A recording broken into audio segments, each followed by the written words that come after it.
প্রিয় শিক্ষার্থীরা, তোমাদের সবার কি অবস্থা? আশা করি ভালো আছো।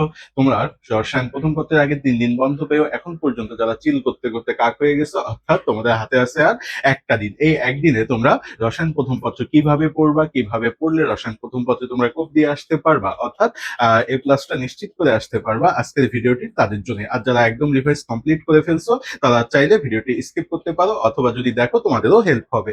তো দেখো, এই ভিডিওটি তোমাদের জন্য কি কি থাকতেছে। এই ভিডিওতে যা যা থাকবে তা হচ্ছে তোমাদের কিভাবে পড়াবো বা তোমাদের কিভাবে পড়লে তোমরা উপকৃত হবে।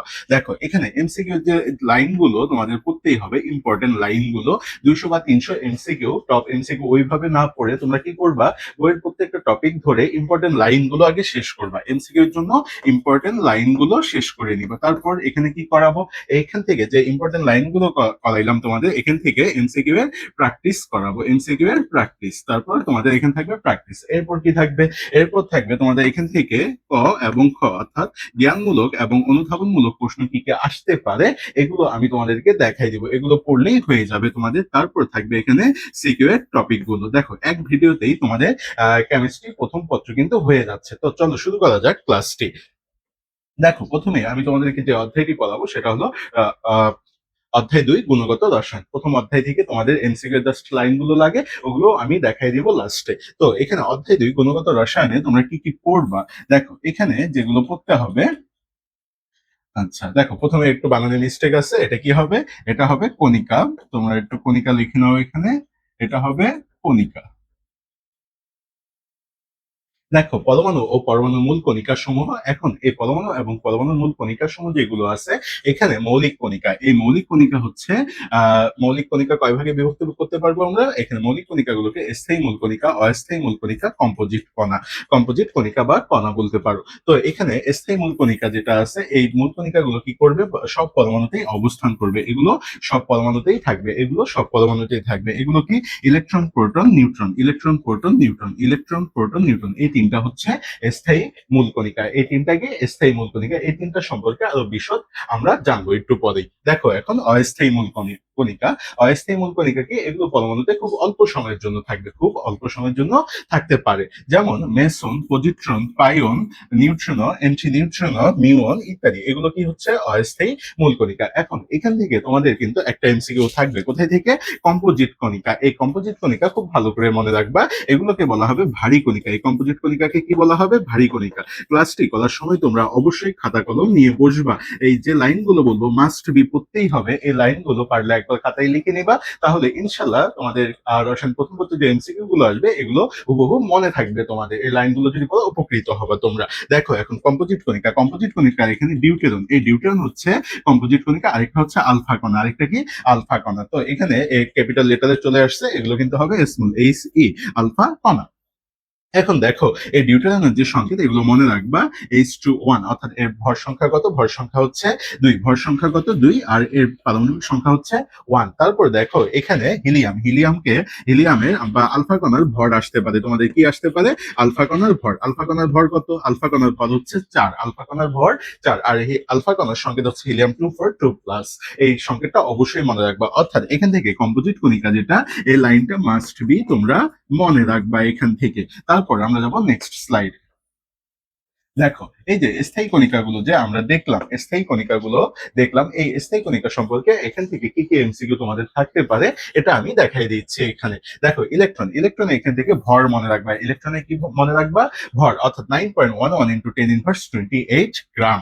তারপর দেখো, এই ইলেকট্রনের ভর মনে রাখার পর প্রোটনের তুলনায় চার্জ যেটা, সেটা হলো -1। প্রোটনের তুলনায় চার্জ কি, -1। তারপর এর অবস্থান কোথায়, নিউক্লিয়াসের বাইরে। দেখো, এখানে যদি আমি একটা পরমাণুর ডায়াগ্রাম আর্ট করি, এখানে মনে করো এটা একটা পরমাণু। তো এখানে আমি দিলাম সোডিয়াম, সোডিয়াম এরিয়া। তো ভিতরে কি থাকবে, ভিতরে থাকবে এখানে নিউক্লিয়াস, সরি, হ্যাঁ, এখানে পরমাণুর অভ্যন্তরে এটার ভিতরে কি থাকবে, নিউক্লিয়াস। এই নিউক্লিয়াসের মধ্যে কি কি থাকবে, নিউক্লিয়াসের মধ্যে থাকবে প্রোটন ও নিউট্রন। নিউক্লিয়াসের মধ্যে কি থাকবে, প্রোটন ও নিউট্রন। এবং বাহিরে, এই যে বাহিরে যে ইলেকট্রন গুলো দেখো তোমরা, অর্থাৎ এখানে 8টা থাকবে, এখানে 2টা। আমি একবারে লিখে দিচ্ছি ফোটা ফোটা না দিয়ে।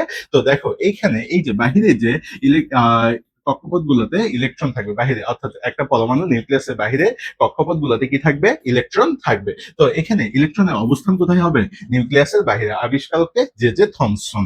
এটা তোমাদের এমসিকিউ তে অতটা লাগে না, আবিষ্কারক গুলো অতটা লাগে না। তারপর দেখো প্রোটন, প্রোটনের এখানে ভর মনে রাখবা 1.673 ইন্টু 10^24 গ্রাম। এটার অবস্থান কোথায়, নিউক্লিয়াসে। তোমাদের কিন্তু এই ডায়াগ্রামে আমি দেখাই দিলাম, এটার অবস্থান হচ্ছে নিউক্লিয়াসে। আর এটা আবিষ্কারককে, এটা আবিষ্কারক হচ্ছে রাদারফোর্ড।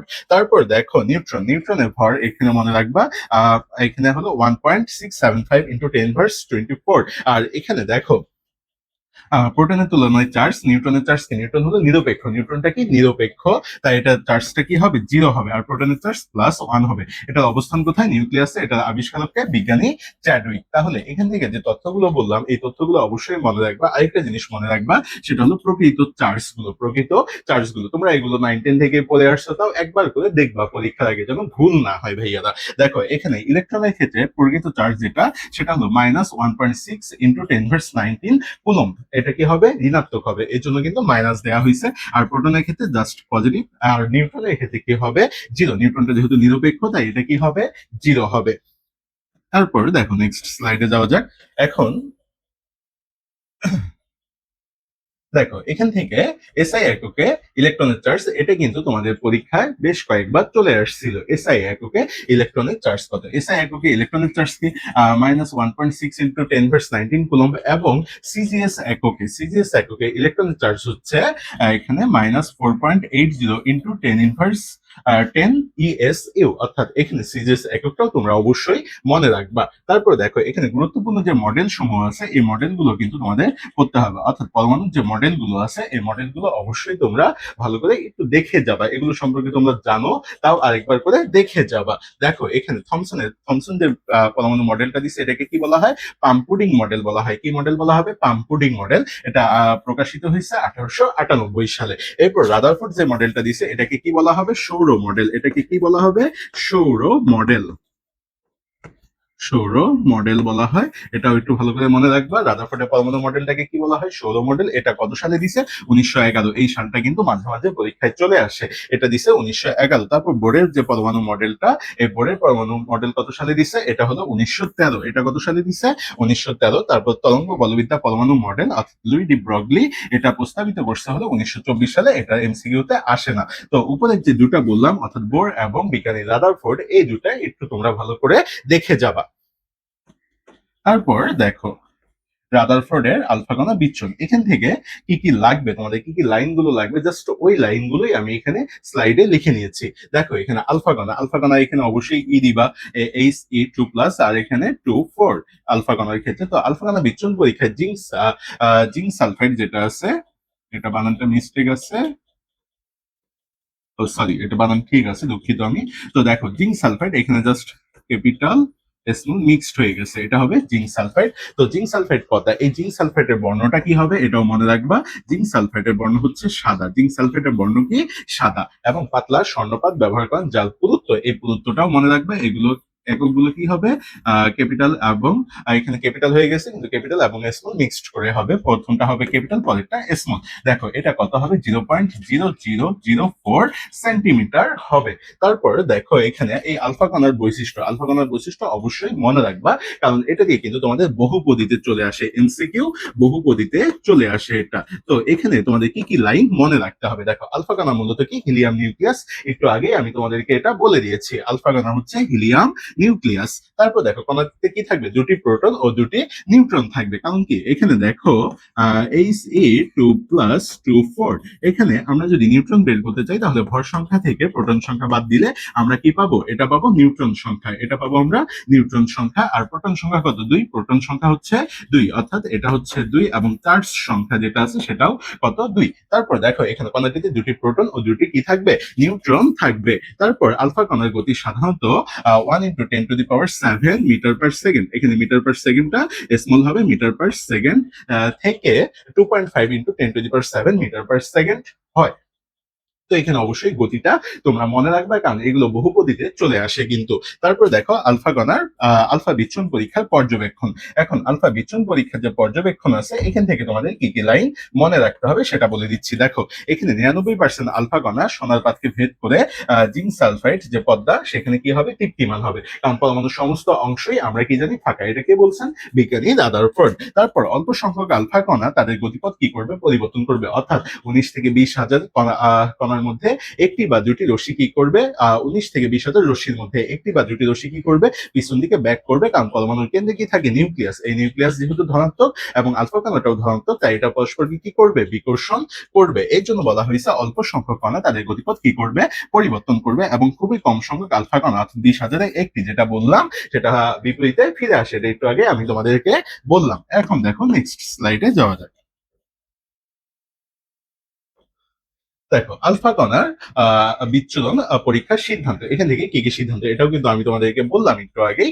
দেখো এখানে পরমাণুর অধিকাংশ স্থানই ফাঁকা, পরমাণুর কেন্দ্রে ভারী ও ধনাত্মক নিউক্লিয়াস অবস্থান করবে, সেটাও বলছি আমি তোমাদেরকে। পরমাণুর সমস্ত ভর কেন্দ্রে পঞ্জীভূত থাকবে, পরমাণুর আকারের তুলনায় নিউক্লিয়াসের আকার খুবই কি হবে, নগণ্য হবে। তো এই লাইনগুলো কেন মনে রাখবা তোমরা, এগুলো কিন্তু বহুপদীতে মাঝে মাঝেই দিয়ে দেয় তোমাদেরকে। তারপর দেখো রাদারফোর্ড পরমাণু মডেলের সীমাবদ্ধতা।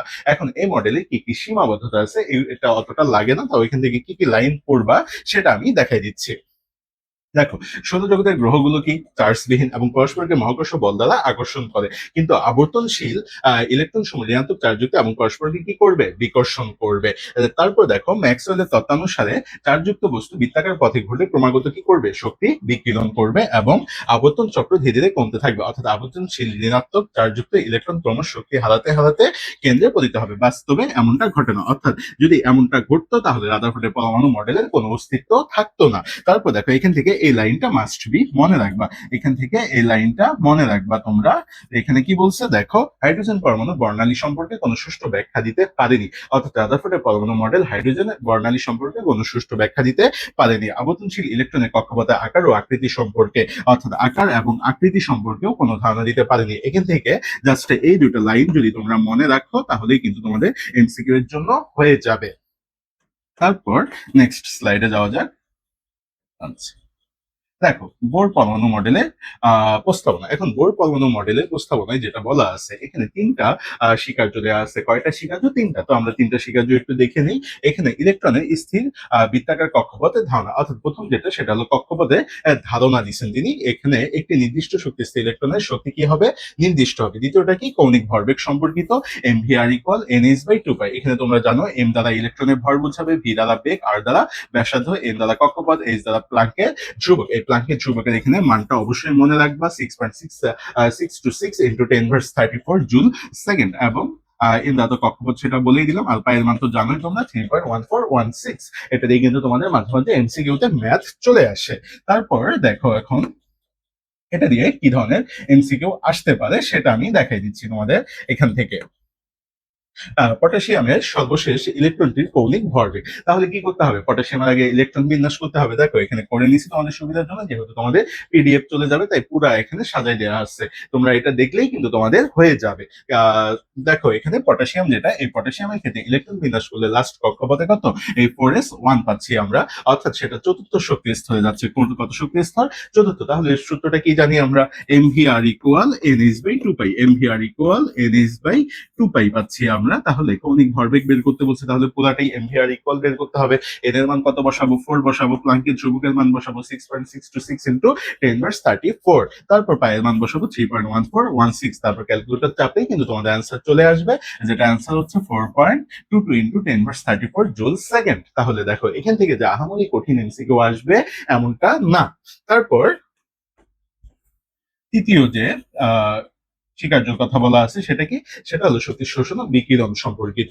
শক্তি শোষণ ও বিকিরণ বর্ণালী, অর্থাৎ এখানে যখন এক কক্ষপথ থেকে, দেখো আমি এখানে যদি একটা পরমাণুর মডেল আর্ট করি, অর্থাৎ ডায়াগ্রামটা যদি আর্ট করি, মডেল তো ডায়াগ্রাম আর কি, ডায়াগ্রাম যদি আর্ট করি, যখন ইলেকট্রন এই শক্তি স্তর থেকে এখানে যাবে, শক্তি কি করবে, শোষণ করবে, শক্তি শোষণ করবে। অর্থাৎ নিচ থেকে যখন উপরে কক্ষপথে যাবে তখন শক্তি শোষণ করবে, আর উপর থেকে যখন নিচের কক্ষপথে আসবে তখন শক্তিটা কি করতে হবে, তাকে বিকিরণ করতে হবে। এটাকে আমরা লিখতে পারি del E equal E two minus E1 equal h nu. এই নিউটাকে আবার লিখতে পারবো আমরা সি বাই ল্যামডা। নিউটাকে কি লিখতে পারবো? সি বাই ল্যামডা লিখতে পারবো। তো এখান থেকে কিন্তু আমরা তরঙ্গ দৈর্ঘ্য বের করতে পারবো।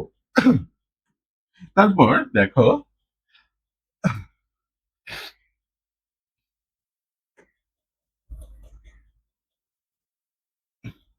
এই সূত্রটা তোমাদের মাস্ট বি এমসিকিউ এর ক্ষেত্রে লাগবে, এবং সিকিউ হুট হাট চলে আসে যেহেতু, তাই সিকিউ এর জন্য ভালো করে একটু দেখে নিবা। এটা হলো এন তম কক্ষপথের ব্যাসার্ধের ক্ষেত্রে। এন তম কক্ষপথের ব্যাসার্ধের ক্ষেত্রে সূত্রটা কি হবে? R n equal s square divided 4 pi square m e square into n square by Z. এখানে দেখো এইচ দ্বারা কি বোঝাবে? প্ল্যাঙ্কের ধ্রুবক বোঝাবে, এম দ্বারা ইলেকট্রনের ভর বোঝাবে, ই দ্বারা ইলেকট্রনের চার্জ বোঝাবে। আর এমসিকিউ এর ক্ষেত্রে কি করবা? এমসিকিউ এর ক্ষেত্রে তোমরা এইটা মনে রাখবা। এমসিকিউ এর ক্ষেত্রে কি করবা?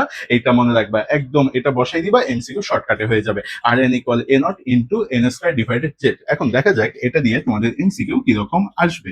তো এখানে দেখো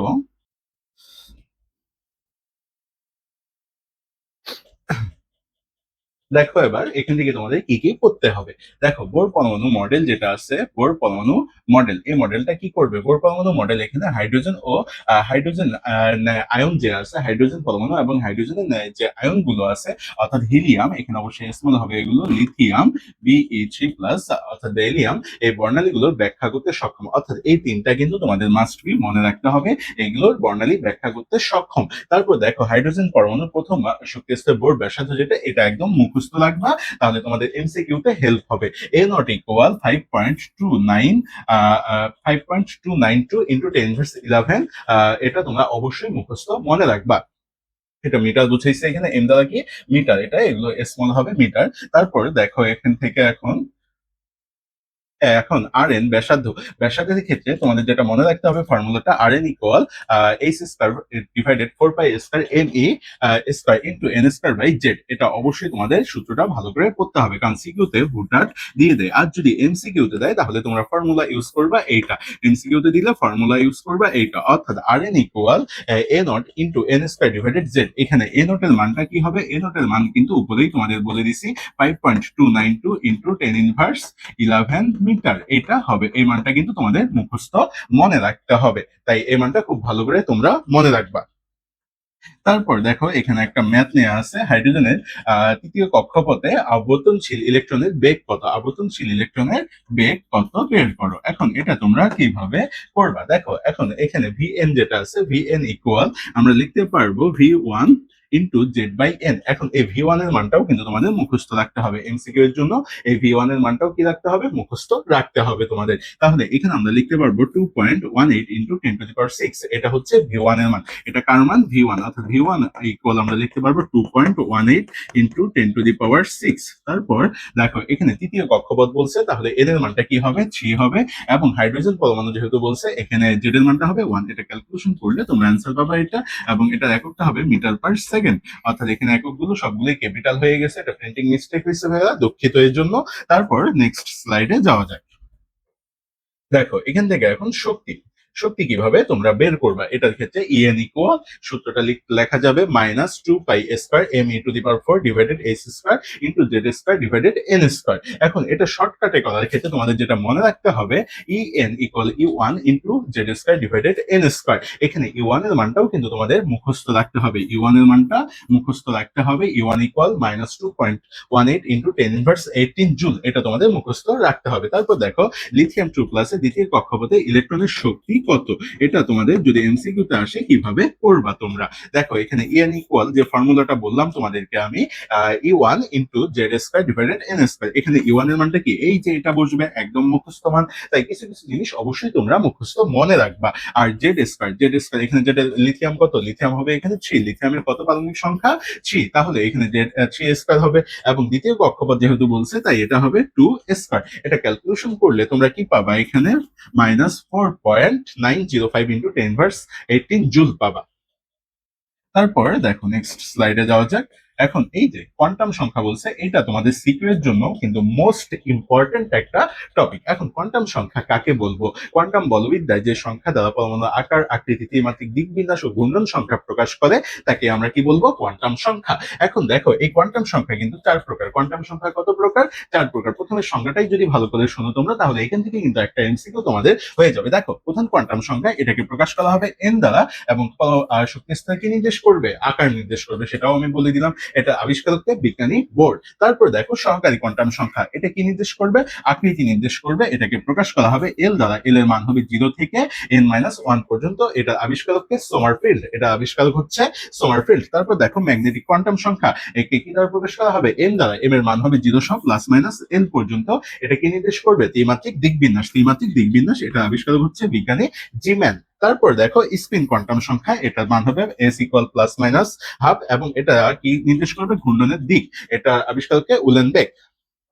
তো এখান থেকে আবিষ্কারক যেগুলো, এগুলো তোমাদের অতটা লাগে না, এগুলো এমসিকিউ এর ক্ষেত্রে তোমাদের লাগে না। এখানে দেখো বাকি যে এই বৈশিষ্ট্যগুলো দেওয়া আছে, আকার, আকৃতি, ত্রিমাত্রিক দিক বিন্যাস ও ঘূর্ণন, এই চারটা অবশ্যই তোমরা এমসিকিউ এর জন্য মনে রাখবা। তারপর দেখো নেক্সট স্লাইডে যাওয়া যাক। এখন দেখো এখানে যেটা নেওয়া হয়েছে,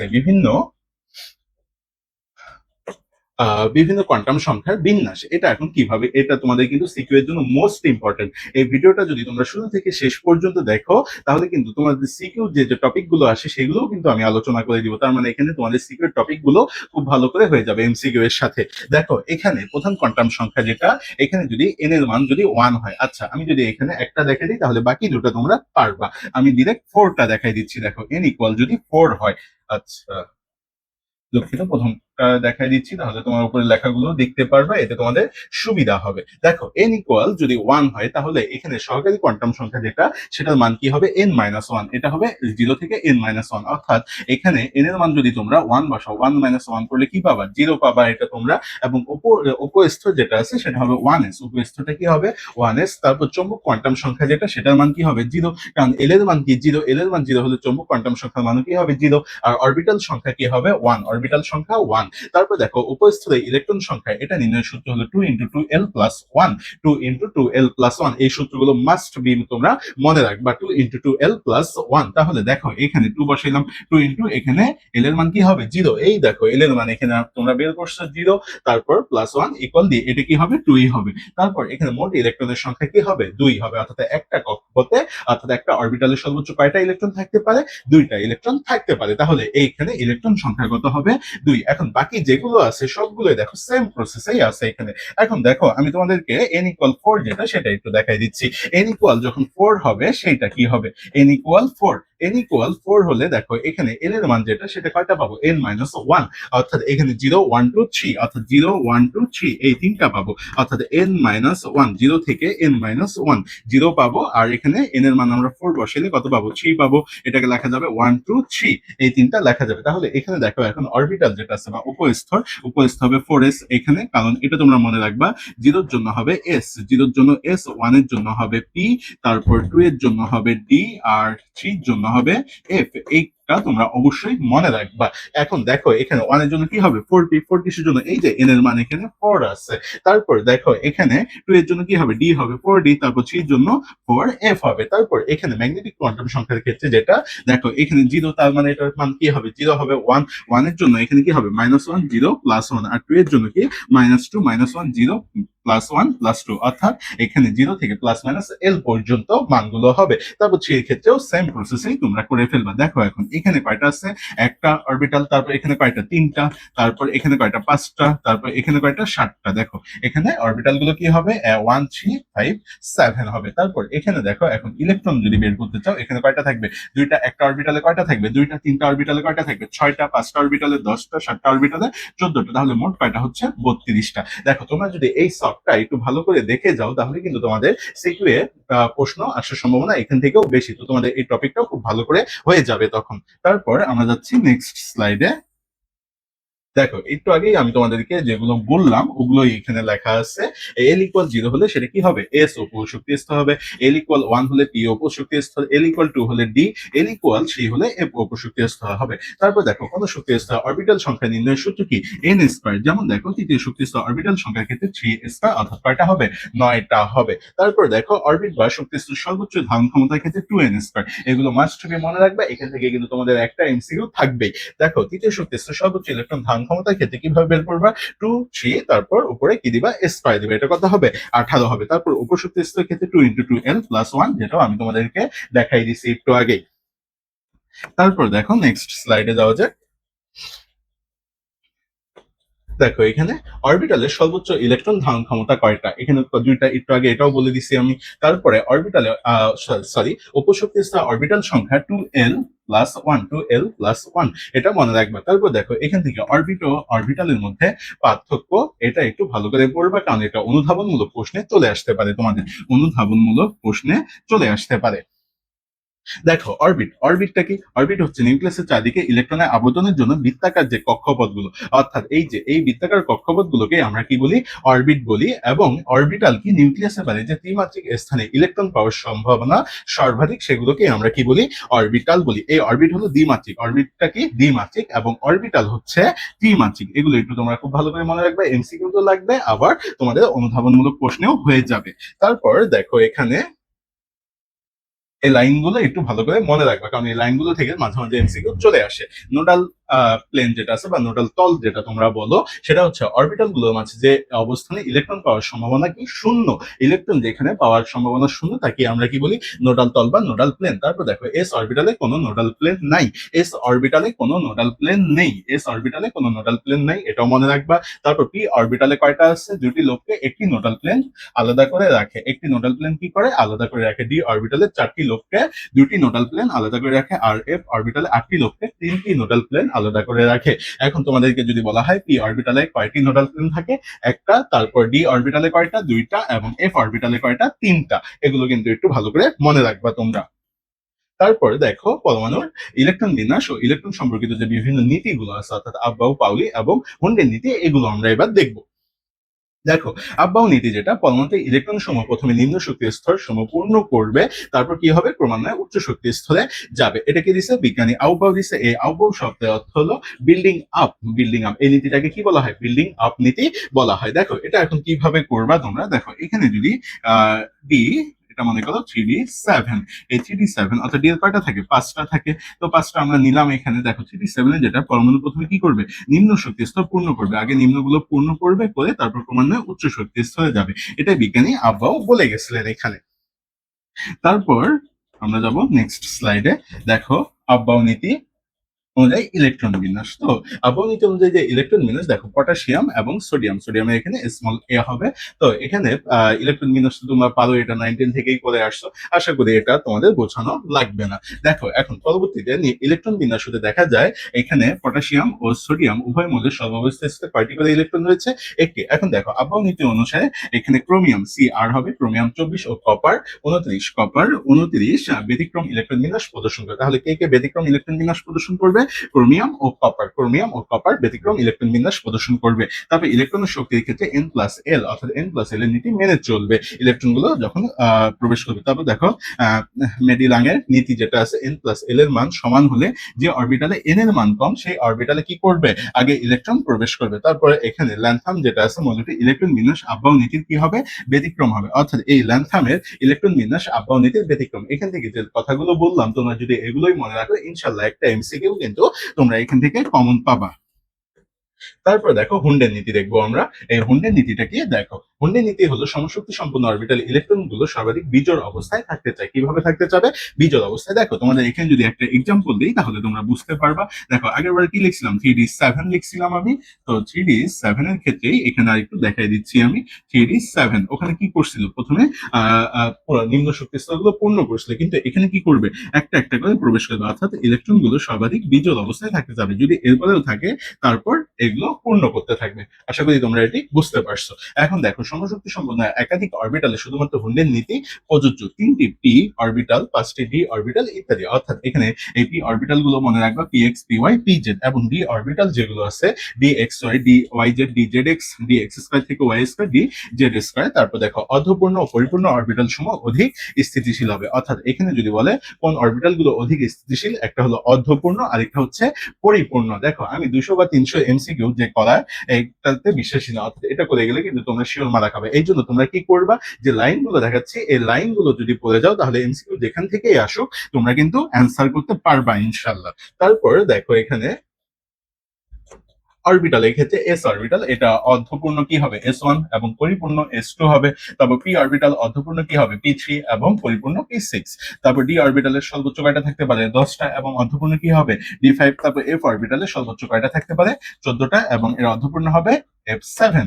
তারপর দেখো পলির বর্জনীতি, অর্থাৎ পলির বর্জনীতিতে যেটা বলা আছে সেটা কি, সেটা হচ্ছে একই পরমাণুতে যে কোনো দুটি ইলেকট্রনের 4টি কোয়ান্টাম সংখ্যার মান কখনো কি হবে না সমান হবে না। কেন সমান হবে না, কারণ S A plus minus half আছে, একটা যদি পজিটিভ হয় অপরটা কি হবে অবশ্যই নেগেটিভ হবে। তারপর দেখো হাইজেনবার্গের অনিশ্চয়তা নীতি, এই হাইজেনবার্গের অনিশ্চয়তা নীতিতে দেখো অর্থাৎ আবর্তনশীল ইলেকট্রনের অবস্থান ও ভরবেগ একই সাথে নির্ণয় করা সম্ভব না।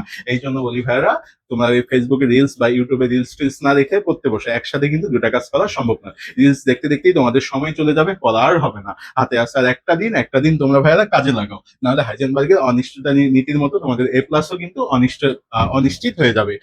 রসায়ন প্রথম পত্রে দেখো এখানে আবদ্ধশীল ইলেকট্রনের ক্ষেত্রে অবস্থান ও ভরবেগ কি একই সাথে নির্ণয় করা সম্ভব না। তো এটার ক্ষেত্রে যেটা মনে রাখবে, এই ইকুয়েশনটা অবশ্যই মনে রাখবে, del X into del P greater than equal H by 4 pi. এটা অবশ্যই মনে রাখবে। ডেল এক্স দ্বারা কি বুঝাবে অবস্থান নির্ণয় ভুলের মাত্রা, তারপর ডেল পি দ্বারা বুঝাবে ভরবেগ নির্ণয় ভুলের মাত্রা। আর ডি ব্রগলির সমীকরণের ক্ষেত্রে M V equal H by lambda, এটা মনে রাখবে। এম দ্বারা তো এখানে ভর বুঝাবে, ভি দ্বারা বেগ, এইচ দ্বারা প্ল্যাঙ্কের ধ্রুবক, আর ল্যামডা দ্বারা তরঙ্গ দৈর্ঘ্য প্রকাশ করবে। তারপর দেখো এখানে যে মানগুলো লেখা আছে এগুলোর মধ্যে তোমরা কি কি মনে রাখবা, দেখো এখান থেকে কিন্তু এমসিকিউ প্রায় সময় চলে আসে। দেখো এখানে মহাজাগতিক যে রশ্মি আছে তরঙ্গ দৈর্ঘ্য এগুলো ভাইরা মনে থাকে না, এগুলো মনে থাকে না। তাই তোমরা এখান থেকে যেটা করবা, এই যে দৃশ্যমান আলোর তরঙ্গ দৈর্ঘ্য 380 থেকে 780 ন্যানোমিটার, 380 থেকে 780 ন্যানোমিটার, এগুলো অবশ্যই মনে রাখবা। আর অতি বেগুনি রশ্মি যেটা আছে 10 10 থেকে 380 ন্যানোমিটার, এটা একটু মনে রাখবা। আর অবলোহিতর ক্ষেত্রে 780 থেকে 1 মিলিমিটার, এটা মনে রাখবে। এই তিনটা তোমরা এখান থেকে মাস্ট বি একটু দেখে যাবা। তো এখান থেকে যদি দেখে যাও তাহলে কিন্তু এখান থেকে যে এমসিকিউ আসুক তোমরা কিন্তু অ্যান্সার করতে পারবা ইনশাল্লাহ। তারপর দেখো তরঙ্গ দৈর্ঘ্য ও শক্তির মধ্যে সম্পর্ক, তরঙ্গ দৈর্ঘ্য ও শক্তির মধ্যে সম্পর্কে আমরা যেটা জানি তরঙ্গের শক্তি E equal h c by lambda. কারণ ই ইকুয়াল আমরা কি লিখতে পারবো, ই ইকুয়াল আমরা লিখতে পারবো এইচ নিউ, কি লিখতে পারবো এইচ নিউ, এই নিউ ইকুয়াল আমরা লিখতে পারবো সি বাই ল্যামডা লিখতে পারবো। তাহলে দেখো এই ল্যামডার সাথে ইয়ের সম্পর্ক কি ব্যস্তানুপাতিক, অর্থাৎ শক্তির সাথে তরঙ্গ দৈর্ঘ্যের সম্পর্ক কি হবে ব্যস্তানুপাতিক হবে। দেখো এখানে উপরের যে ছক, অর্থাৎ এর আগের পৃষ্ঠায় তোমাদের যে ছকটা পড়াইলাম সেখানে তরঙ্গগুলোর মধ্যে রেডিও ওয়েভ এর তরঙ্গ দৈর্ঘ্য সব থেকে বেশি, তরঙ্গ দৈর্ঘ্য সব থেকে যদি রেডিও ওয়েভ এর বেশি হয় তাহলে শক্তি কি হবে সব থেকে কম, অর্থাৎ যার তরঙ্গ দৈর্ঘ্য কম হবে তার শক্তি কি হবে বেশি হবে, আর যার তরঙ্গ দৈর্ঘ্য বেশি হবে তার শক্তিটা কি হবে কম হবে। এটা কিন্তু তোমরা অবশ্যই মনে রাখবা। তারপরে দেখো দৃশ্যমান আলোর তরঙ্গ দৈর্ঘ্য, ভাইরা মাস্ট বি মুখস্থ, এটা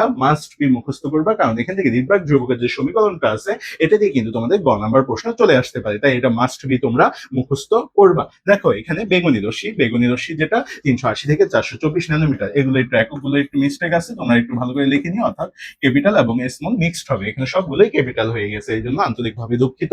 তো দেখো বেগুনি যেটা 380 থেকে 480 ন্যানোমিটার হবে, তারপর নীল যেটা 424 থেকে 450 ন্যানোমিটার, তারপর আসমানি 450 থেকে 500 ন্যানোমিটার, সবুজ 500 থেকে 575, হলুদ 575 থেকে 590, কমলা 590 থেকে 647, লাল 647 থেকে 780 ন্যানোমিটার। এগুলো একটু তোমরা খুব ভালো করে মনে রাখবা, এটা একদম মুখস্থ, এটা ভাইরা একদম মুখস্থ, এটা মুখস্থ মনে রাখবা। এটা 3 স্টার ভাইরা এই ছক, এটা একদম মুখস্থ মনে রাখবা তোমরা। তারপর দেখো নেক্সট স্লাইডে যাওয়া যাক।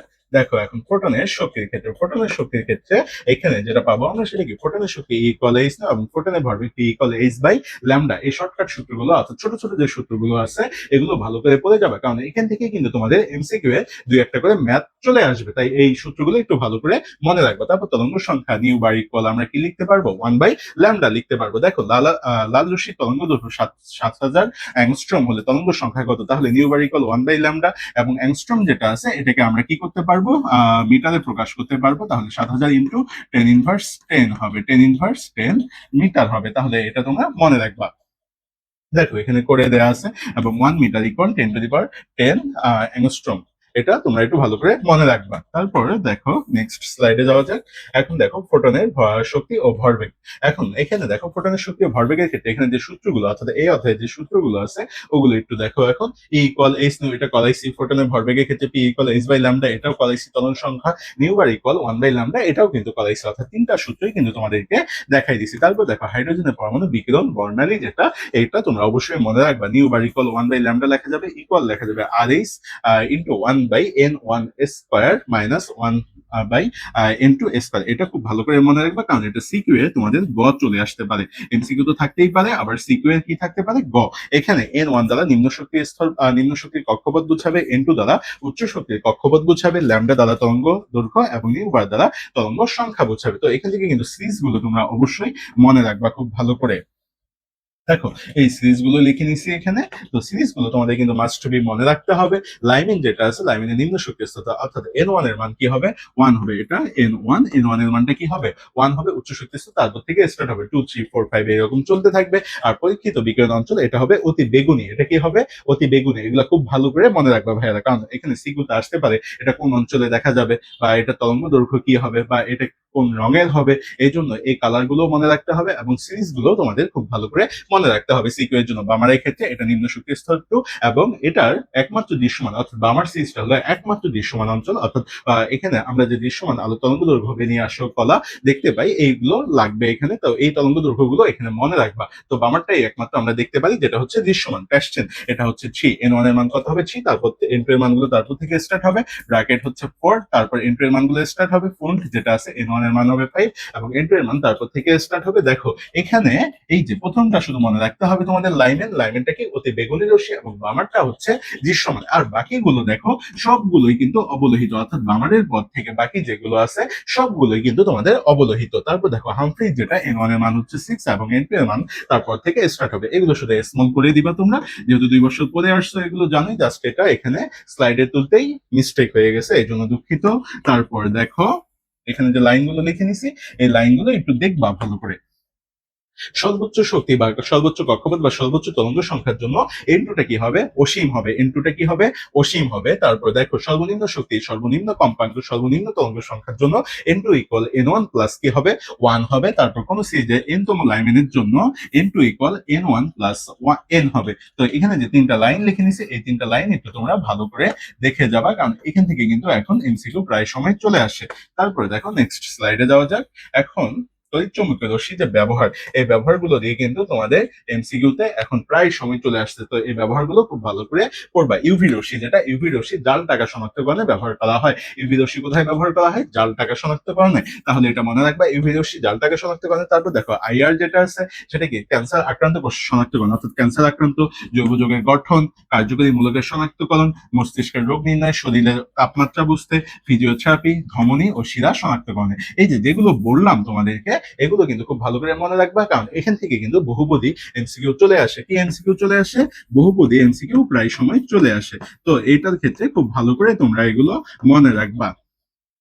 তারপর দেখো এখানে নিয়ার আইআর যেটা আছে সেটা কি, চোখে থিওড্র বাইল ওরিয়েন্টেশনের পরিমাপ নির্ণয় করতে ব্যবহার করা হয়। তারপর এমআরআই যেটা আছে, এমআরআই ক্ষেত্রে নরম টিস্যু ক্ষত নির্ণয় সফটওয়্যারে, একটু মিস্টেক আছে, নরম টিস্যুর ক্ষত নির্ণয়, তারপর হলো যক্ষা নির্ণয়, এটা ব্যবহার করা হয়, যক্ষা নির্ণয় এটা ব্যবহার করা হয়। তারপর দেখো এনএমআর যেটা আছে, এনএমআর কি, এনএমআর হলো এখানে এমআরআই মেশিনের মানব শরীরে এটা এখানে মিস্টেক আছে, তাই এটা কেটে দাও।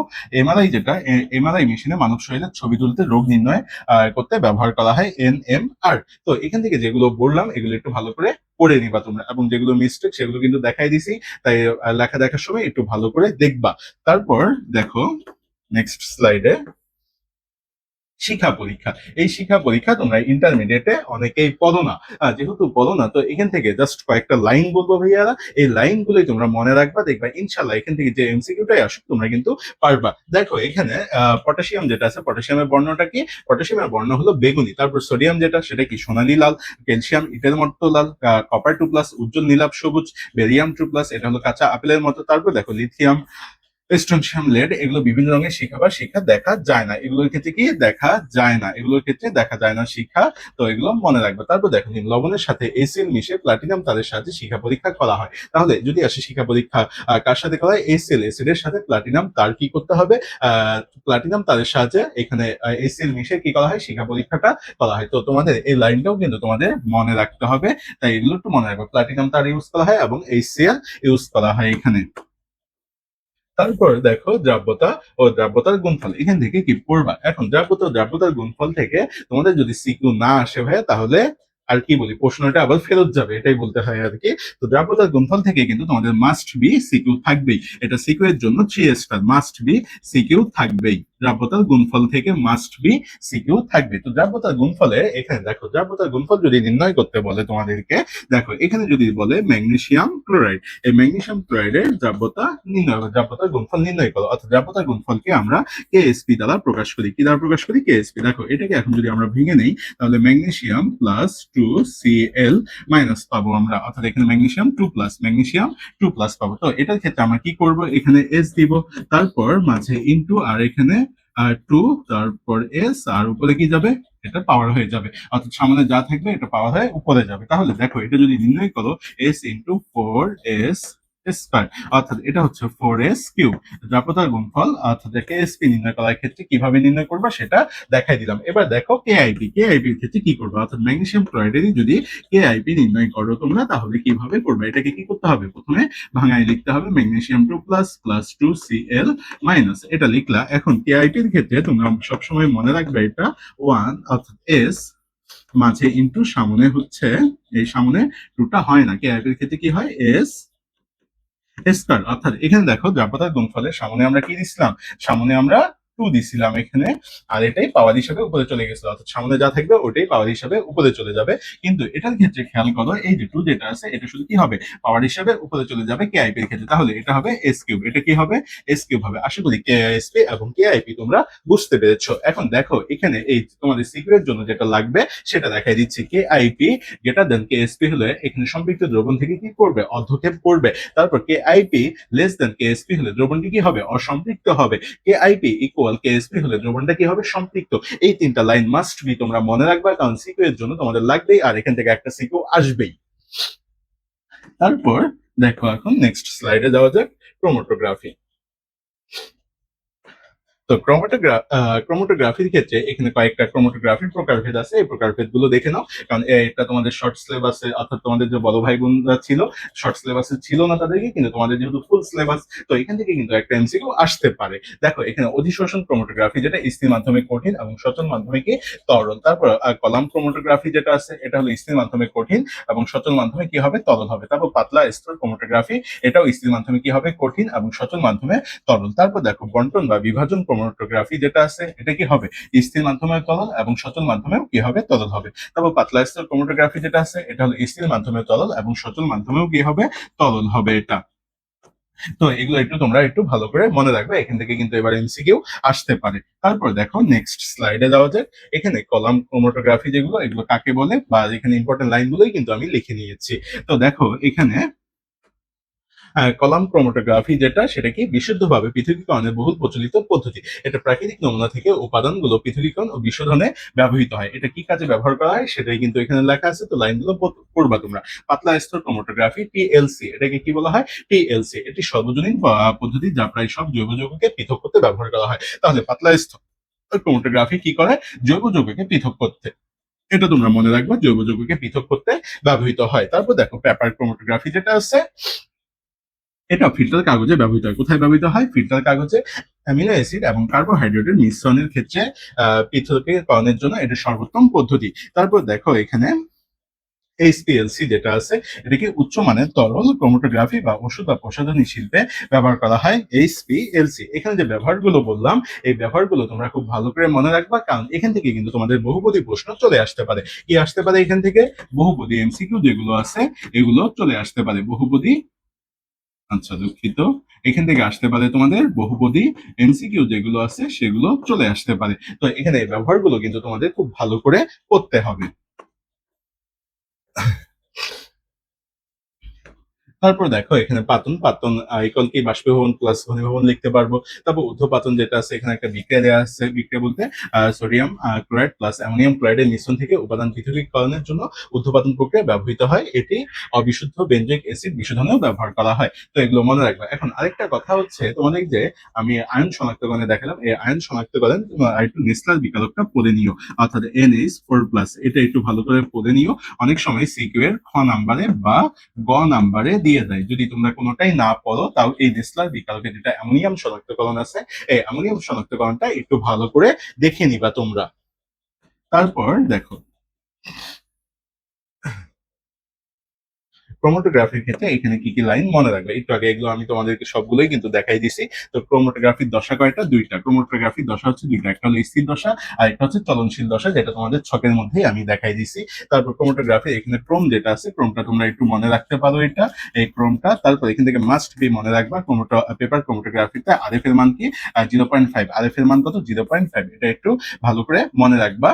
তারপর দেখো ক্রোমাটোগ্রাফিতে আরএফ এর মান ব্যবহার করে মিশ্রণের উপাদান কি করা হয়? শনাক্ত করা হয়। তো এখান থেকে এই কয়েকটা লাইন যদি মনে রাখো তাহলেই কিন্তু তোমাদের হয়ে যাবে।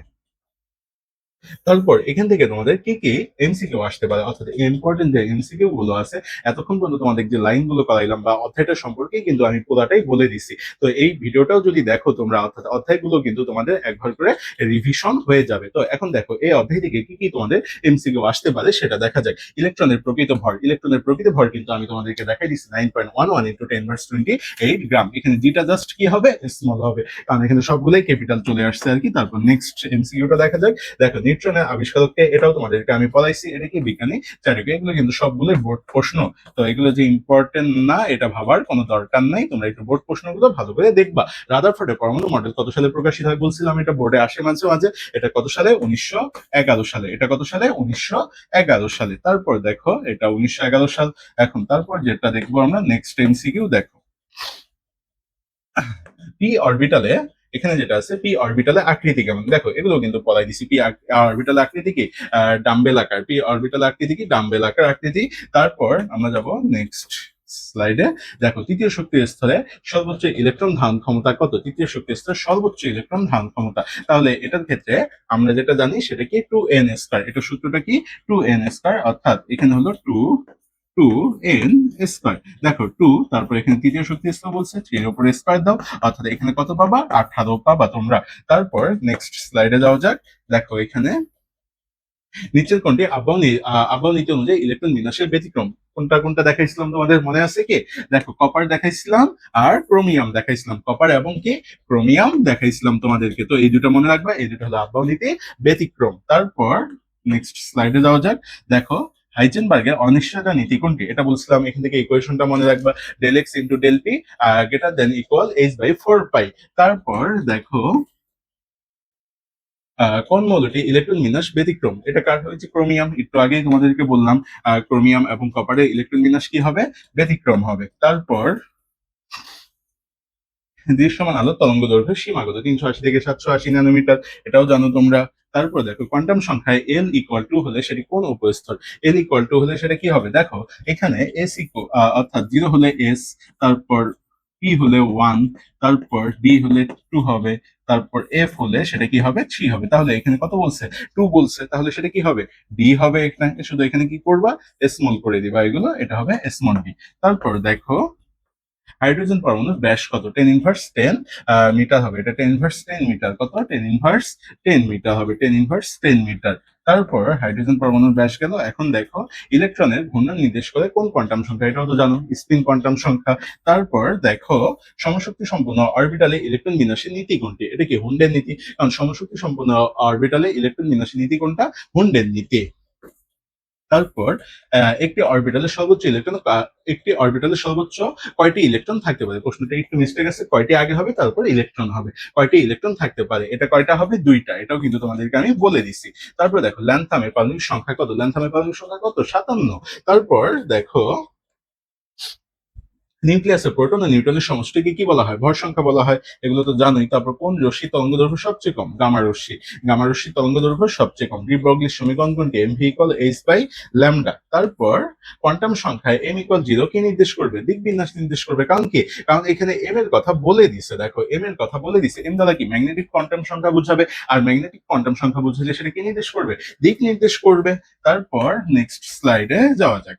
দেখো এখানে নিষ্ক্রিয় গ্যাসের ইলেকট্রন বিন্যাসের সাধারণ রূপ কি, সাধারণ রূপ কি, NH2NP6, NH2NP6, এটা হলো নিষ্ক্রিয় গ্যাসের ইলেকট্রন বিন্যাসের সাধারণ রূপ।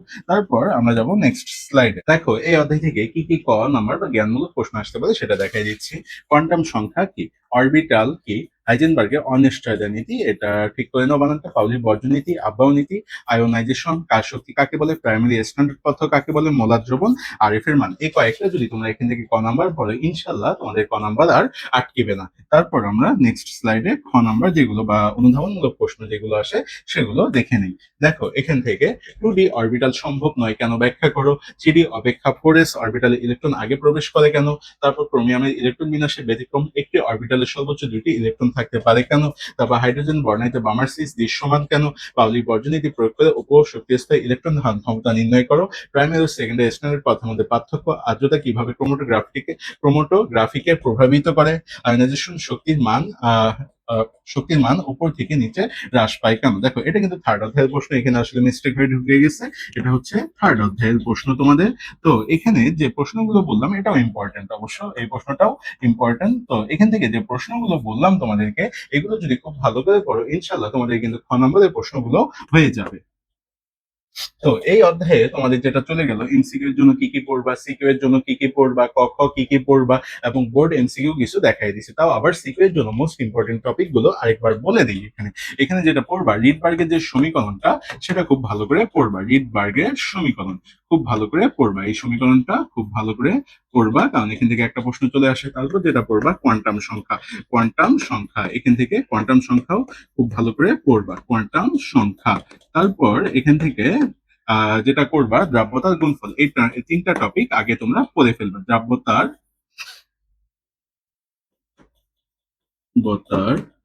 গুণফল ও আয়নিক গুণফল, আয়নিক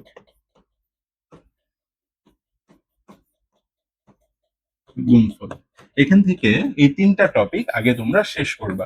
শেষ করার পর কি করবা, তোমরা বোর্ডে যে এখানে তোমাদেরকে আমি তিনটা সূত্র করাইছিলাম, ইলেকট্রনের সরি শক্তির সূত্র, তারপর হলো ব্যাসার্ধের সূত্র, এনতম কক্ষপথের ব্যাসার্ধ, তারপর বেগের যে সূত্র, তিনটা সূত্র করাইছিলাম, এই তিনটা সূত্র একটু ভালো করে দেখে যাবা। তো আরেকটা জিনিস দেখবা এখান থেকে, সম আয়ন প্রভাব, কি দেখবা, সম আয়ন প্রভাব, সম আয়ন প্রভাবটাও দেখবা। এটা যেহেতু শর্ট সিলেবাসে ছিল না, তোমাদের আছে, প্রশ্নের যে অবস্থা দেখতেছি ভাইয়ারা, তাই এই টপিকটা বাদ দিও না, এটা অবশ্যই তোমরা দেখে যাবে, সম আয়ন প্রভাব। এটা থেকে কিন্তু তোমাদের সিকিউ এবার দেওয়ার সম্ভাবনা আছে, সিকিউ দেওয়ার সম্ভাবনা আছে, কারণ প্রশ্নের কিন্তু এবার এমনিতেই 12টা বেজে গেছে। তো এখানে যে টাইপ গুলো বললাম বা যে টপিক গুলো বললাম, এই টপিক গুলো যদি কেউ তোমরা ভালো করে পড়ে যাইতে পারো ইনশাল্লাহ তোমাদের কিন্তু সিকিউতে একটাও আটকিবা না, অর্থাৎ এখান থেকে যে দুটা সিকিউ থাকবে দুটার মতো থাকতে পারে, দুটাই তোমরা অ্যান্সার করতে পারবা। তো গাইড থেকে তোমরা কি করবা, বিগত বর্ষরে কিছু এখানে প্রত্যেকটা টাইপে 2 থেকে 3টা করে সিকিউ অবশ্যই দেখে যাবা। তো এই অধ্যায়ে এগুলো যদি ভালো করে পড়ো ইনশাল্লাহ তোমরা কিন্তু সিকিউ বলো, এমসিকিউ বলো, ক খ বলো, অর্থাৎ জ্ঞানমূলক এবং অনুধাবনমূলক প্রশ্ন বলো, কোনোটাতেই কিন্তু আটকিবা না, এবং এখান থেকে যে 2টার মতো সিকিউ থাকবে এবং যে 4-5টার মতো এমসিকিউ থাকবে সবগুলোই কিন্তু তোমরা রাইট করতে পারবা। দেখো আমি এবার তোমাদেরকে যে অধ্যায়টি দেখাই দিব সেটা হচ্ছে তৃতীয় অধ্যায়, মৌলের পর্যাবৃত্ত ধর্ম ও রাসায়নিক বন্ধন। এই অধ্যায়টা ইন্টারমিডিয়েটে তোমরা অনেকেই কি করো, স্কিপ করো বা ভালো করে পড়ো না। তো এখান থেকে কি কি এমসিকিউ লাইন পড়বা এটা দেখা দিচ্ছি, মাস্ট বি, ওগুলোই তোমরা কমন পাবা বা তোমাদের রিভাইজ হয়ে যাবে একবার। তো দেখো এখান থেকে কি কি পড়বা তোমরা। পর্যায় সারণী ইতিহাস ও ক্রমবিকাশ যেটা আছে। আর 1789 সালে ল্যাভোইসিয়ে প্রথম কি দিচ্ছেন, এই ছক দিচ্ছেন, অর্থাৎ পর্যায় সারণীর ছকটা তিনি প্রথম দিচ্ছিলেন। 1829 সালে ডোবের আইন কি দিচ্ছেন, ত্রয়ী সূত্র দিচ্ছেন। এই নামগুলো মনে রাখবা। ডোবে, রাইনার কি দিচ্ছেন, ত্রয়ী সূত্র দিচ্ছেন। 1864 সালে নিউল্যান্ড অষ্টক সূত্র দিচ্ছেন।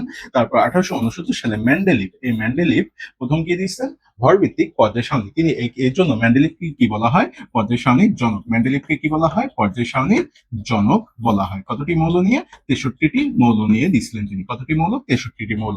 তারপর 1913 সালে মোসলে পারমিক সংখ্যার ভিত্তিতে পর্যায় সারণী দিছিলেন এবং এনারটাকে কি বলা হয়, আহ সঠিক বলা হয়, যদিও বা এই ভরভিত্তিকে কিছু ত্রুটি পাওয়া গেছে, এই জন্য এটাকে কি বলা হয়, বাতিল করা হয়। তারপর আধুনিক রূপ যেটা নিলস বোর ইলেকট্রন বিন্যাস ভিত্তিক পর্যায় সারণী প্রকাশ করেন। তো এখান থেকে এইগুলোই তোমরা একটু ভালো করে দেখবা।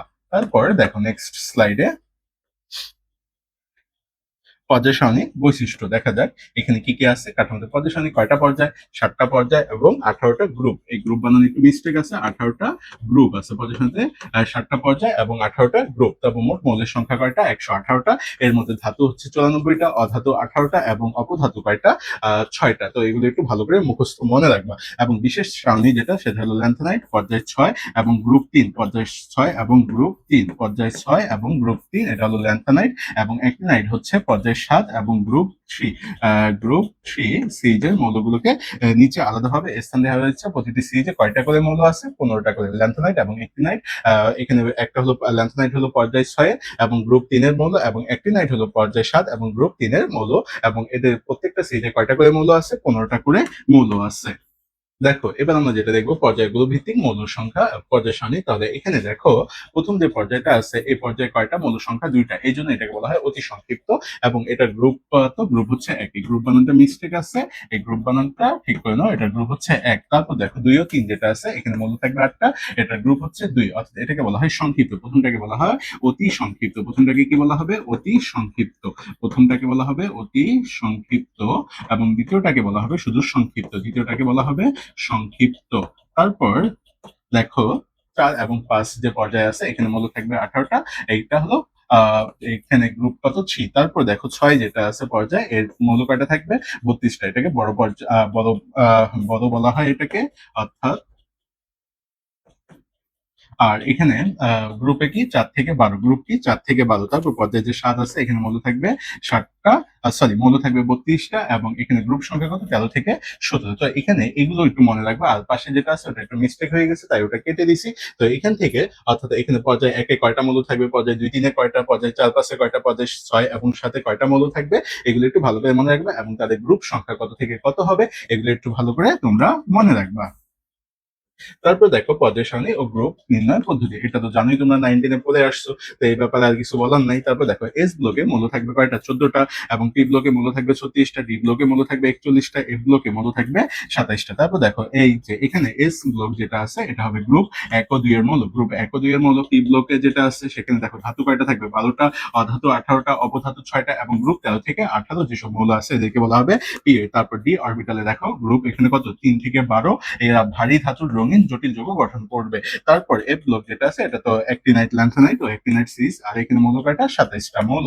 তারপর দেখো নেক্সট গ্রুপ ভিত্তিক মৌলসমূহের নাম ও বৈশিষ্ট্য। এখানে পর্যায় সারণীতে কিছু গ্রুপের বিশেষ নামে রাখা হয়, সেগুলো কি কি দেখো। ক্ষার ধাতু, এই ক্ষার ধাতু হলো গ্রুপ 1। তারপর মৃৎ ধাতু গ্রুপ 2।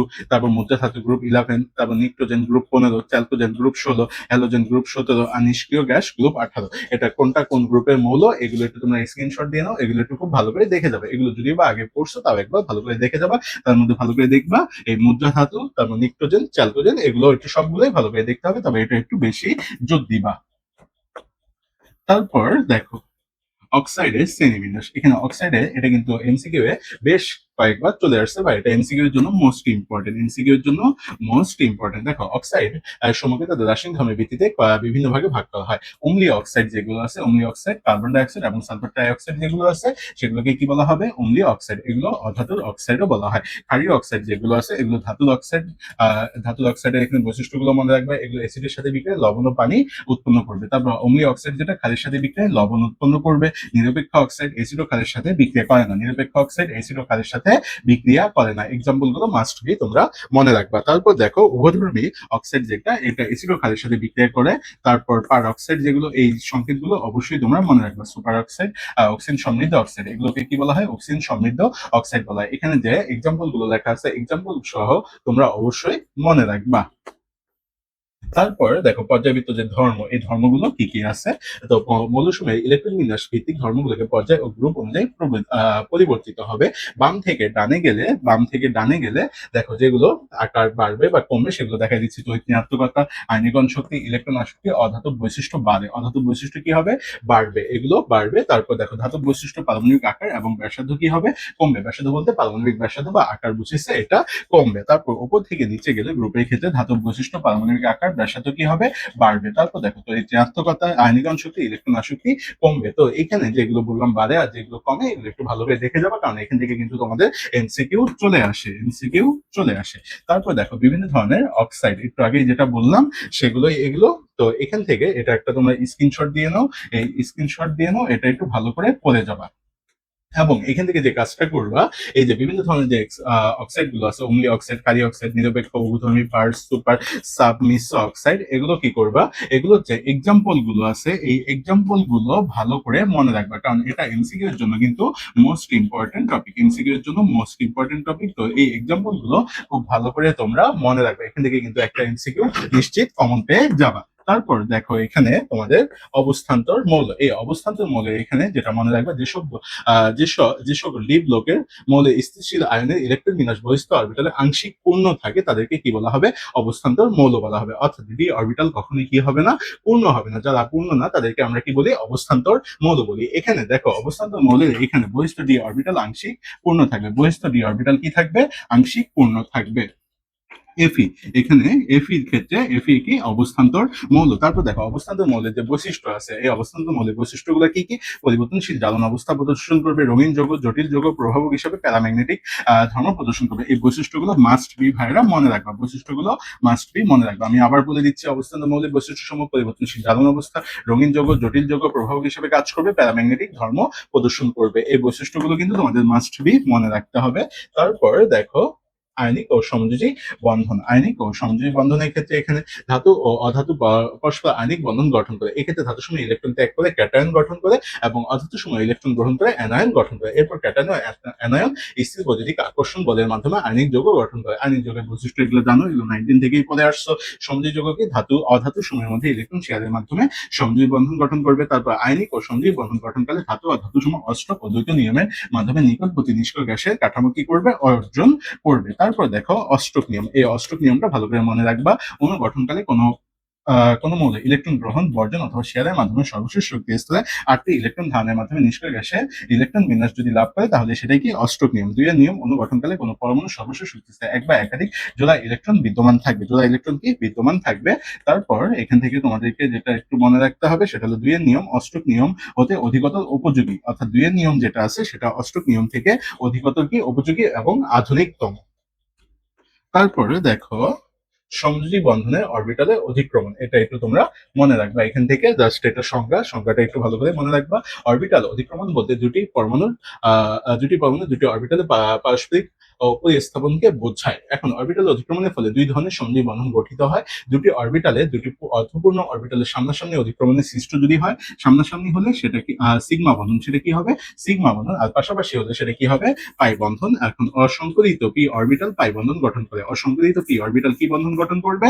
পাই বন্ধন গঠন করবে। এই লাইনটা মাস্ট বি তোমরা মনে রাখবা। তারপর দেখো সিগমা ও পাই বন্ধনের মধ্যে বৈশিষ্ট্য। এখন সিগমা ও পাই বন্ধনের মধ্যে বৈশিষ্ট্য একটু আগেই বললাম, দুটি অর্থপূর্ণ অরবিটাল সামনাসামনি অতিক্রমণ করলে সেটা কি হবে? সিগমা বন্ধন হবে, তুলনামূলক বেশি শক্তিশালী।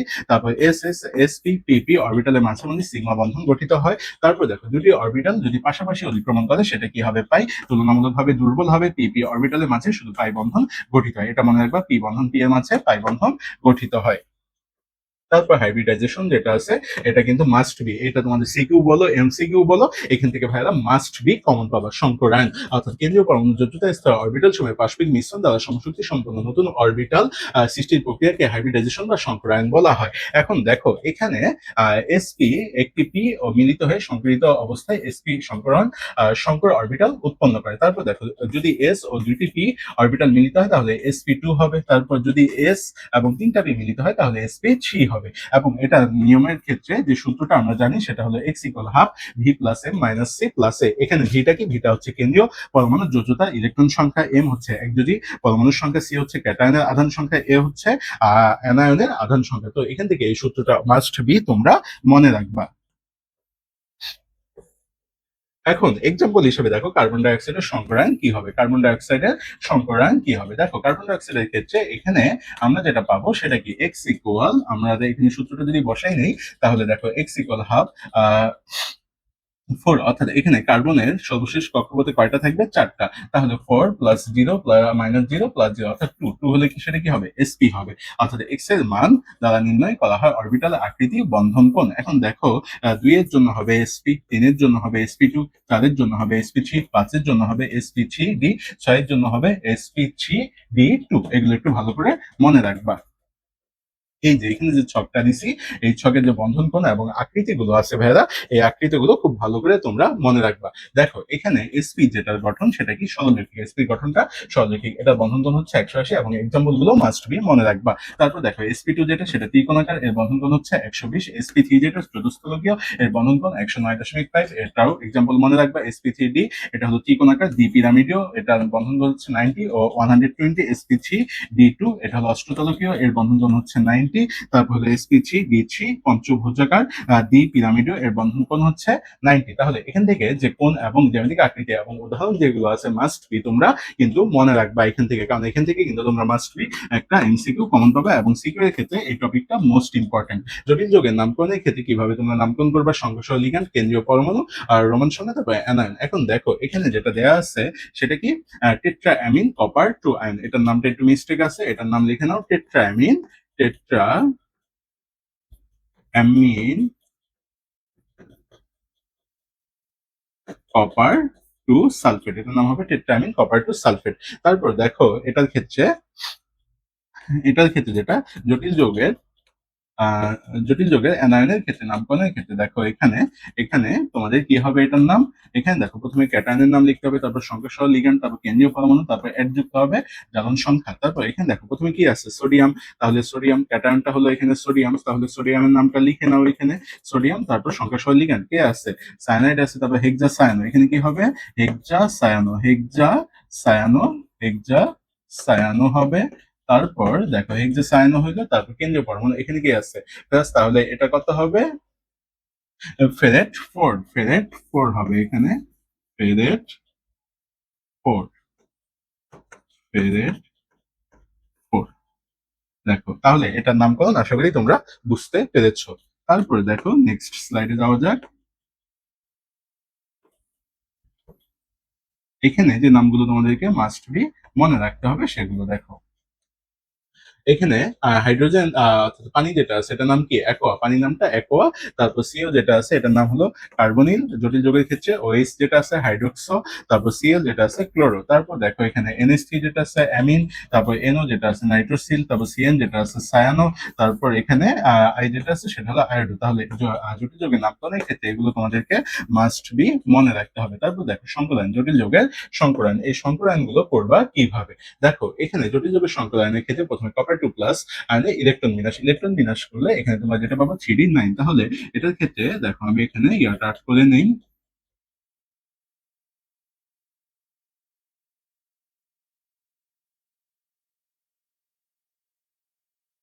আচ্ছা, যেহেতু এস হবে এটা 3। দেখো এখানে প্রথমে কি করবো, ইলেকট্রন গুলো দিয়ে নাও, এখানে ইলেকট্রন গুলো দিয়ে নিলাম। এখন এটাকে কি আর চাপানো যাবে, চাপানো যায় না। তাহলে এটা যদি এখন তোমরা পরবর্তীতে সংকরায়ন করতে চাও তাহলে কি করতে হবে, আবার ছকগুলো দিতে হবে।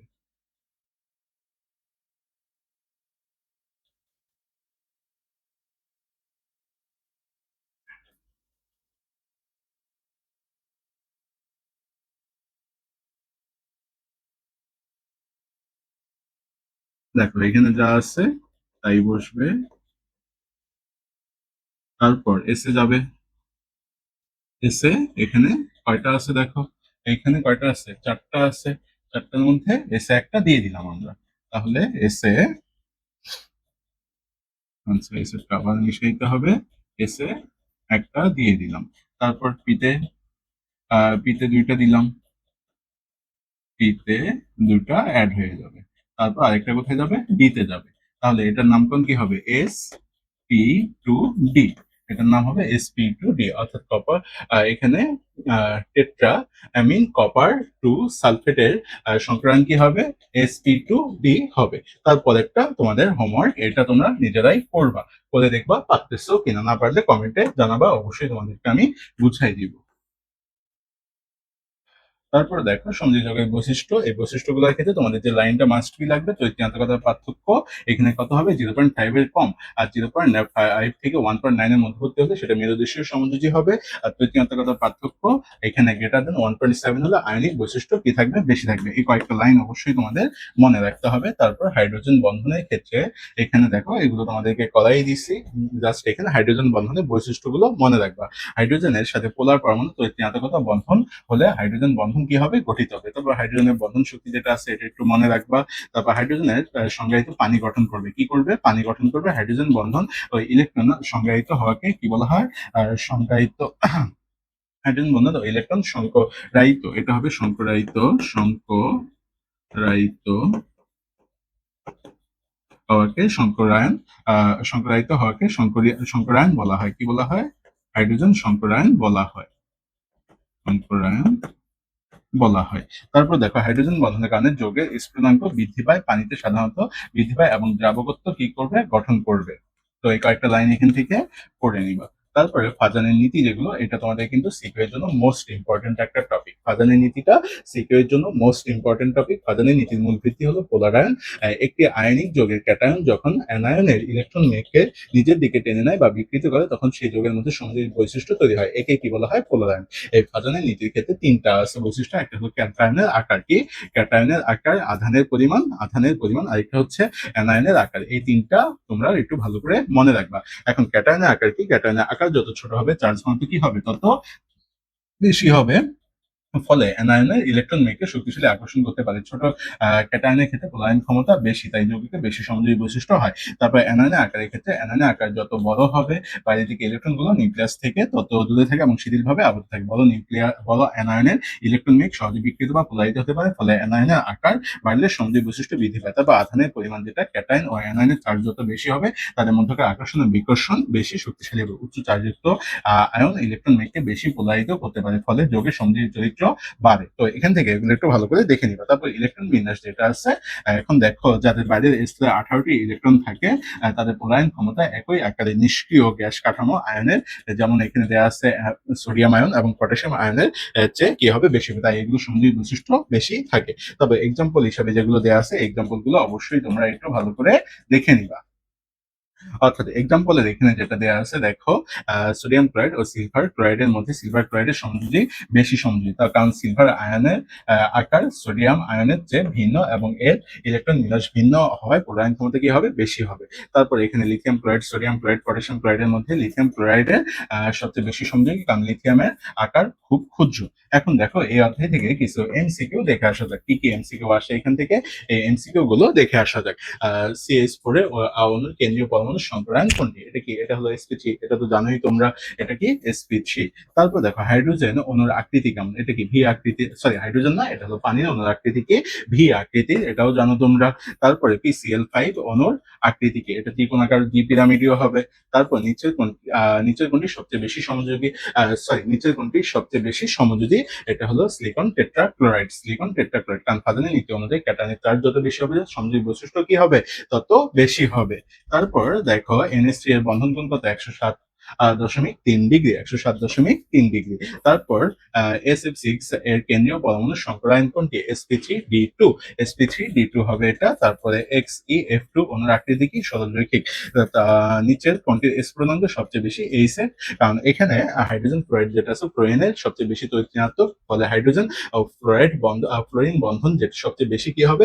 পোলার শক্তিশালী হাইড্রোজেন বন্ধন তৈরি করে। এই বন্ধন ভাঙতে বেশি তাপ লাগে এবং এস পূর্ণাঙ্ক কি হবে? সব থেকে বেশি হবে। তারপর দেখো টেট্রা অ্যামিনো কপার 2 আয়নের সংক্রান্তি হবে DsP2 হবে। এটা আমি তোমাদেরকে করেও দিয়েছিলাম, DsP2 হবে। জটিল যৌগের লিগ্যান্ড কাজ করে কি হিসাবে? লুইস খালক হিসাবে। লুইস খালক, এটা খুব ভালো করে মনে রাখবো, লুইস খালক, কারণ লিগ্যান্ড নিঃসঙ্গ ইলেকট্রন জোড় দান করে, আর নিঃসঙ্গ ইলেকট্রন জোড় দান করলে সেটা কি হবে? লুইস খালক হবে। নিঃসঙ্গ ইলেকট্রন জোড় দান করলে সেটা কি হবে? লুইস খালক হবে। তো এই অধ্যায় থেকে তোমাদের কি কি ক নাম্বার প্রশ্ন আসতে পারে সেটা দেখাই দিচ্ছি। ইলেকট্রন আসক্তি কাকে বলে? তড়িৎ ঋণাত্মকতা কি? পর্যাবৃত্ত ধর্ম বলতে কি বোঝায়? হাইড্রোজেন বন্ধন কাকে বলে? সিগমা বন্ধন, পাই বন্ধন, সংকরায়ন, ডাইপোল, ধাতব বন্ধন। তো এখান থেকে যদি এগুলো একটু ভালো করে পড়ো তাহলে কিন্তু ইনশাল্লাহ তোমাদের ক নাম্বার যে প্রশ্নগুলো আসে এগুলো হয়ে যাবে। তারপর দেখো খ নাম্বারের ক্ষেত্রে বেরিলিয়ামের প্রথম আয়নাইজেশনে শক্তি বোরন অপেক্ষা বেশি কেন? হাইড্রোজেনের প্রথম আয়নাইজেশন শক্তি অক্সিজেনের চেয়ে বেশি কেন? ফ্লোরিনের ইলেকট্রন আসক্তি ক্লোরিনের চেয়ে কম কেন? পানি তরল কিন্তু হাইড্রোজেন সালফাইড গ্যাসীয় কেন? তারপর NH3 এর বন্ধন কোণ 107.5 ডিগ্রি হওয়ার কারণ? BF3 একটি সমযোজী অণু হলেও একটি অষ্টক অপূর্ণ কেন? তারপর সিগমা বন্ধন পাই বন্ধনের চেয়ে বেশি শক্তিশালী কেন? মিথেন কার্বন পরমাণু sp3 সংক্রায়িত ব্যাখ্যা করো। তারপর সোডিয়াম ক্লোরাইডের উচ্চ গলনাঙ্ক বিশিষ্ট কিন্তু হাইড্রোক্লোরাইড নিম্ন গলনাঙ্ক নিম্ন গলনাঙ্ক বিশিষ্ট কেন? পর্যায় সারণী একই পর্যায়ে বাম থেকে ডানে গেলে প্রাথমিক আকার হ্রাস পায় কেন? এখান থেকে যেগুলো বললাম অনুধাবনমূলক প্রশ্ন বা জ্ঞানমূলক প্রশ্ন, এগুলো যদি তোমরা খুব ভালো করে পড়ো ইনশাল্লাহ এখান থেকে হয়ে যাবে। তো কথা হচ্ছে এখান থেকে তোমরা কি কি সিকিউ টপিক পড়বা। এখন সিকিউ টপিকের ক্ষেত্রে তোমরা যদি পড়তে চাও এখান থেকে, তাহলে মাস্ট বি কি কি পড়বা সিকিউ টাইপ। এখন সিকিউ টাইপের ক্ষেত্রে প্রথমেই যেটা পড়বা জটিল যৌগ। জটিল যৌগ সম্পর্কিত যতগুলো আছে, জটিল যৌগ, তারপর চৌম্বকত্ব, অর্থাৎ জটিল যৌগ প্লাস চৌম্বক ধর্ম, এইটা ভালো করে পড়বা, চৌম্বক ধর্ম। তারপরে এখান থেকে যেটা পড়বা সেটা হলো সংকরায়ন। কি পড়বা? সংকরায়ন, সংকরায়ন। তারপর যেটা পড়বা ফাজানের নীতি, ফাজানের নীতি। তারপর এখান থেকে যেটা পড়বা তোমরা সেটা হচ্ছে পর্যাবৃত্ত ধর্ম, পর্যাবৃত্ত ধর্ম। তো এই কয়েকটা যদি তোমরা এখান থেকে খুব ভালো করে দেখে যাও ইনশাল্লাহ তোমরা সিকিউতেও মিনিমাম 2টা সিকিউ কমন পাবা ইনশাল্লাহ এখান থেকে।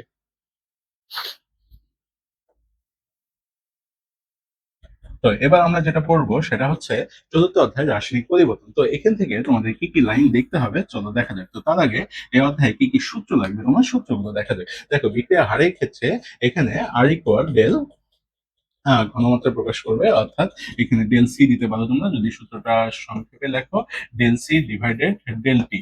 ডেল সি দ্বারা কি বোঝাবে? ঘনমাত্রা, এবং ডেল টি দ্বারা এখানে সময় বোঝাবে। তারপর দেখো অধ্যায়ের ক্ষেত্রে অধ্যায়ের প্রথম ক্রমে বিক্রিয়ার জন্য টিএফ ইকুয়াল 0.693 ডিভাইডেড কে হবে। কে হলো এখানে হার ধ্রুবক বুঝাবে।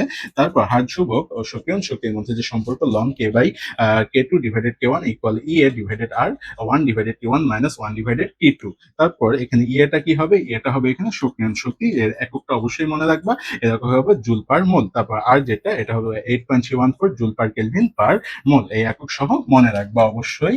তারপর দেখো দুর্বল অ্যাসিড ক্ষার ও বিয়োজনতা, এটার ক্ষেত্রে কি হবে? এটার ক্ষেত্রে হবে যদি অ্যাসিড হয় তখন আলফা ইকুয়াল হবে root over K a divided C, আর যদি ক্ষার হয় তখন আলফা ইকুয়াল হবে root over K b divided C. ক্ষারের ক্ষেত্রে দিবা কে বি এবং অ্যাসিডের ক্ষেত্রে দিবা কে সি। তারপরে দেখো কেপি কেসির মধ্যে যে সম্পর্ক, এই সম্পর্কটা মনে রাখবা, কেপি ও কেসি এর সম্পর্ক, এই সম্পর্কটা মনে রাখবা এখান থেকে। তারপর হ্যাঁ, আচ্ছা, কেপি কেসির মধ্যে যে সম্পর্কটা সেটা হচ্ছে কেপি ইকুয়াল কেসি আর টি ডেল এন, আর টি ডেল এন। এখানে ডেল এন দ্বারা কি বোঝাবে? ডেল এন দ্বারা বোঝাবে উৎপাদের মোল সংখ্যা মাইনাস বিক্রিয়কের মোল সংখ্যা। উৎপাদের মোল সংখ্যা মাইনাস বিক্রিয়কের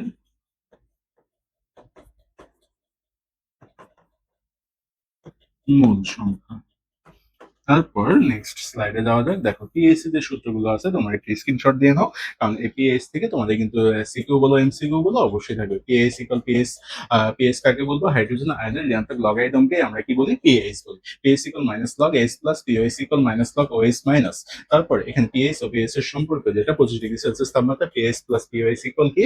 14। তারপর দেখো এখানে হাইড্রোজেন আয়নের ঘনমাত্রার ক্ষেত্রে এগুলো তোমরা একটু মনে রাখবা। Hydrogen ion equal ten inverse pH, তারপর ওএইচ এর ক্ষেত্রে টেন ইনভার্স পিওএইচ। তারপর মিশ্রণের পিএইচ নির্ণয়ের ক্ষেত্রে এখানে দুটি অ্যাসিডের মিশ্রণের ক্ষেত্রে pH minus log V1S1 plus V2S2 divided V1 plus V2।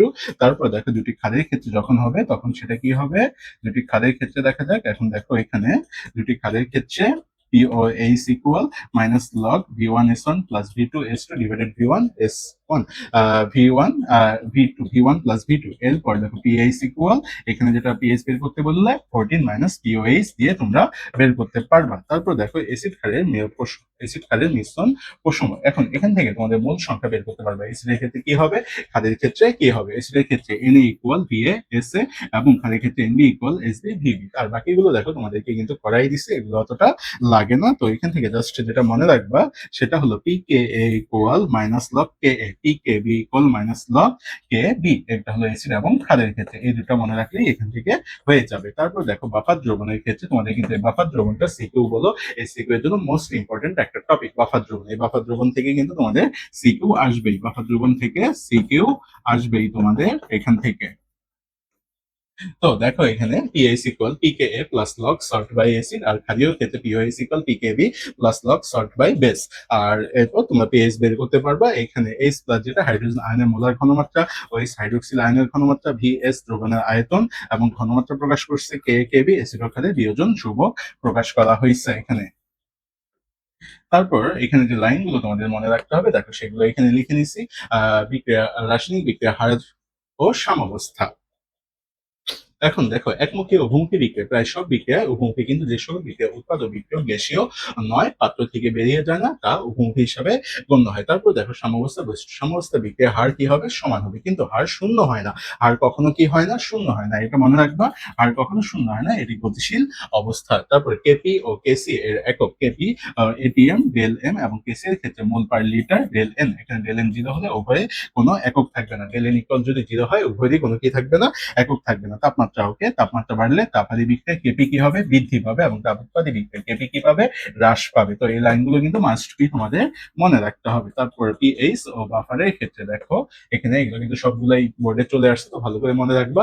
PH যেটা এখানে রক্ত ও সমুদ্রের পিএইচ এর মান খুবই গুরুত্বপূর্ণ, কারণ এখানে রক্তেরটা প্রায় সময় তোমাদের পরীক্ষায় চলে আসে 7.3 থেকে 7.4, আর সমুদ্রে হলো 8 থেকে 8.4। তারপর দেখো বাফার দ্রবণের বাফারের ক্ষমতা। বাফার দ্রবণ অম্ল বা ক্ষার যোগ করলে পিএইচ এর কি পরিবর্তন হতে দেয় না, অর্থাৎ বাফার দ্রবণের পিএইচ তার পিকে এর সমান হলে বাফার ক্ষমতা কি হবে? সর্বোচ্চ হবে। তারপর প্রাইমারি ও সেকেন্ডারি স্ট্যান্ডার্ড পথে এখানে সবসময় মনে রাখবে প্রাইমারি স্ট্যান্ডার্ড পথে কি থাকবে? সি থাকবে। প্রাইমারি স্ট্যান্ডার্ড পথে সি থাকবে এবং সেকেন্ডারি স্ট্যান্ডার্ড পথে সি থাকবে না। ব্যতিক্রম হিসাবে তোমরা এখানে যেটা HCl ও HCN এই দুটো হলো ব্যতিক্রম, এই দুটো হলো সেকেন্ডারি স্ট্যান্ডার্ড পথে সি থাকার পরেও এটা শর্টকাট পদ্ধতি। প্রাইমারি স্ট্যান্ডার্ড পথে সি থাকলে সেটা বুঝে নিবা, অর্থাৎ যেসব যৌগের মধ্যে সি থাকবে সেটা হলো প্রাইমারি স্ট্যান্ডার্ড পথ, আর সেকেন্ডারি স্ট্যান্ডার্ড পথে সি থাকবে না, অর্থাৎ সি সহ যেটা আছে HCl ও HCN এই দুটো তোমরা একটু মনে রাখবে, এই দুটো হচ্ছে ব্যতিক্রম। তারপর আমরা নেক্সট টপিকে যাই, এটা হলো বিক্রিয়ার গতি, বিদ্যা ও প্রভাবক। দেখো এখানে সক্রিয়ণ শক্তি যেটা প্রভাবক বিক্রিয়ার সক্রিয়ণ শক্তি কমিয়ে দেয়, ফলে হার কি হবে? বাড়ে। অর্থাৎ এখানে প্রভাবক বিক্রিয়ার সক্রিয়ণ শক্তিটা কি করবে? কমিয়ে দিবে এবং হারটা কি হবে? বাড়বে। তবে বিক্রিয়ার ক্রম, শূন্য ক্রমের বিক্রিয়ার হার ঘনমাত্রার উপর নির্ভর করে না, প্রথম ক্রমের অর্ধেক ঘনমাত্রার উপর নির্ভর করে না। অর্থাৎ এখানে শূন্য ক্রম এবং প্রথম ক্রম বিক্রিয়ার ঘনমাত্রার উপর কি করবে না? নির্ভর করবে না, এটা মনে রাখবা। এবং আর্হেনিয়াসের যে সমীকরণ আছে K equal A to the power inverse a divided RT, এটা একটু মনে রাখবে, এটাও কিন্তু এমসিকিউতে প্রায় সময় চলে আসে। তারপর বিভিন্ন প্রকার যে প্রভাবক গুলো আছে দেখো এখানে ঋণাত্মক এবং ধনাত্মক প্রভাবক, এটাই প্রায় সময় পরীক্ষায় চলে আসে, তো এটা একটু খুব ভালো করে মনে রাখবা। হাইড্রোজেন পারঅক্সাইডের বিয়োজনে গ্লিসারিন ঋণাত্মক প্রভাবক হিসাবে কাজ করে। তারপর এখানে দেখো প্রভাবক বিষ ও এখানে প্রভাবকের সক্রিয়তা কি করবে? হ্রাস বা বৃদ্ধির প্রক্রিয়াকে কি বলা হয়? প্রভাবক বিষ বলা হয়। তারপর এখানে দেখো এখন এমসিকিউ কি ধরনের এমসিকিউ এখান থেকে আসতে পারে। এখানে একটা বিক্রিয়া দেওয়া আছে, 2 অণু সালফার ডাইঅক্সাইড প্লাস অক্সিজেন বিক্রিয়া করে 2 অণু সালফার ট্রাইঅক্সাইড বিক্রিয়ার ক্ষেত্রে কেপি ও কেসি এর সম্পর্কে হিসাব করো। তাহলে দেখো ডেল এন এর ক্ষেত্রে কি করবা, উৎপাদের মূল এবং বিক্রিয়কের মধ্যে যেটা আছে, উৎপাদের ক্ষেত্রে কত আছে দেখো, উৎপাদের ক্ষেত্রে এখানে 2, উৎপাদের ক্ষেত্রে কত 2, আর মূল সংখ্যা 2, উৎপাদের ক্ষেত্রে মূল সংখ্যা 2 এবং বিক্রিয়কের ক্ষেত্রে 2 প্লাস 1, অর্থাৎ এখানে কি হবে -1। তাহলে এখানে Kp equal Kc R T inverse 1 হবে, অর্থাৎ খ নাম্বার হবে। তারপর দেখো 10^3 মোলার সোডিয়াম হাইড্রোক্সাইড দ্রবণের পিএইচ কত, পিএইচ কত 11। কিভাবে বের করবা, pOH equal minus log OH minus দিবা, এখানে মান বসিয়ে দিলেছি, তারপর পিএইচ প্লাস পিএইচ ইকুয়াল 14, ওখান থেকে মাইনাস করে দিলে তোমরা কি পাবা, 11 পাবা। তারপর দেখো নিম্নোক্ত তাপ উৎপাদী বিক্রিয়ায় N2 plus 3H2 equal 2NH3, এখানে del H equal minus 92 kilojoule. তাপমাত্রা বাড়লে কি ঘটবে, সাম্যাবস্থা বাম দিকে সরে যাবে, কারণ তাপোৎপাদী বিক্রিয়ায় তাপমাত্রা বাড়লে সাম্যাবস্থা কি হয়, বিপরীতমুখী বা পশ্চাৎমুখী হয়ে যায়। স্পর্শ পদ্ধতিতে সালফিউরিক অ্যাসিড তৈরির সময় সালফার ডাইঅক্সাইড থেকে সালফার ট্রাইঅক্সাইড তৈরিতে কোন প্রভাবক ব্যবহার করা হয়, ম্যানাডিয়াম পেন্টাঅক্সাইড, এটা তো জানোই তোমরা। নিচের কোনটি লুইস ক্ষারক হিসেবে ব্যবহার করা হয়, NH3, কারণ এখানে ইলেকট্রন জোড় দান করতে পারবে। তারপর একটি প্রথম ক্রম বিক্রিয়া হার ধ্রুবক K ইকুয়াল এত সেকেন্ড হলে অধ্যায় কত। দেখো এটা জাস্ট মান বসাই দিলেই হয়ে গেল। এখানে টি হাফ ইকুয়াল, তোমরা যে ফর্মুলাটা জানো, 0.693 ডিভাইডেড কে, এর মান দিয়ে দিছে, জাস্ট মান বসাই দিলেই হয়ে যাবে। এটা কত হবে, 1 সেকেন্ড হবে। তারপর নেক্সট, নিচের কোনটি শূন্যক্রম বিক্রিয়া বৈশিষ্ট্য, বিক্রিয়া হার সময়ের সাথে কি হবে, পরিবর্তন হয় না। শূন্যক্রমের বৈশিষ্ট্য হলো বিক্রিয়া হার সময়ের সাথে পরিবর্তন হবে না, তাই সর্বদা কি থাকবে, স্থির থাকবে। তারপর দেখো প্রভাবক বিশ হিসাবে কোনটি কাজ করে, আর্সেনিক অক্সাইড। প্রভাবক বিশ হিসাবে কোনটি কাজ করে, আর্সেনিক অক্সাইড, কারণ আর্সেনিক অক্সাইড প্লাটিনাম প্রভাবকের কার্যকারিতা নষ্ট করে দেয়, তাই একে কি বলা হয়, প্রভাবক বিশ বলা হয়। তারপর দেখো 0.1 CH3 COOH, কে এর মান দেওয়া আছে, পিএইচ এর মান কত, এটা ইজি একবারই। এখানে এটা তোমাদের সূত্র বললাম একটু আগেই, H plus equal √K into C, তাহলে জাস্ট মান বসাই দিলেই হয়ে যাবে। এটার মান কত আসবে, 2.87। নিচের কোনটি বাফার দ্রবণ নয়, দেখো বাফার দ্রবণের ক্ষেত্রে কি থাকবে, অ্যাসিড এবং ক্ষার থাকবে, অ্যাসিড এবং ক্ষার থাকবে। তার মধ্যে দেখো দুর্বল অ্যাসিড ও ক্ষার, এটা ঠিক আছে অ্যাসিডের ক্ষেত্রে, এটা ক্ষারের ক্ষেত্রে ঠিক আছে, এটা অ্যাসিডের ক্ষেত্রে ঠিক আছে, কিন্তু এটা হবে না, তার মানে এটা বাফার দ্রবণ নয়। দ্বিতীয় ক্রম বিক্রিয়া অধ্যায়ও ঘনমাত্রার সাথে কিভাবে সম্পর্কিত, এটা হলো ব্যস্তানুপাতিক। কি ব্যস্তানুপাতিক হবে, এটা সূত্র থেকেই তোমরা জানো। প্রভাবক ব্যবহারের ফলে বিক্রিয়ার কোনটি পরিবর্তন ঘটে, প্রভাবক ব্যবহার ফলে বিক্রিয়ার কোনটি পরিবর্তন করে, অর্থাৎ প্রভাবকের বিকল্পনাং শক্তির পথ তৈরি করে সক্রিয়ণ শক্তি কমিয়ে দেয়, ফলে বিক্রিয়ার হার কি হবে, বাড়বে, বিক্রিয়ার হার বাড়বে, অর্থাৎ উৎপাদনের পরিমাণ কি হবে, বাড়বে। আচ্ছা, প্রভাবক ব্যবহারের ফলে বিক্রিয়ার কোনটি পরিবর্তন ঘটে, এটা হলো সক্রিয়ণ শক্তি। কি হবে, সক্রিয়ণ শক্তি, এটা হবে সক্রিয়ণ শক্তি, অর্থাৎ খ নাম্বার হবে এটা, সক্রিয়ণ শক্তি। তারপর দেখো স্থির আয়তনে সাম্য মিশ্রণে নিষ্ক্রিয় গ্যাস যোগ করলে কি ঘটবে, কোনো পরিবর্তন হয় না এটা। তারপর কোনটি লুইস অম্ল, এটা তো জানো AlCl3, এটা কি হবে, লুইস অম্ল হবে। তারপর এই অধ্যায় থেকে জ্ঞানমূলক প্রশ্ন কি কি আসতে পারে সেটা দেখা যাক। দেখো এই অধ্যায় থেকে কি কি জ্ঞানমূলক প্রশ্ন তোমরা পড়বা, রাসায়নিক সাম্যাবস্থা কি, ভর ক্রিয়ার সূত্র লেখো, সক্রিয় ভর বলতে কি বলছো, পিএইচ, বাফার দ্রবণ, দ্রাব্যতার গুণফল, আয়নিক গুণফল, এগুলো হলো 2 অধ্যায়।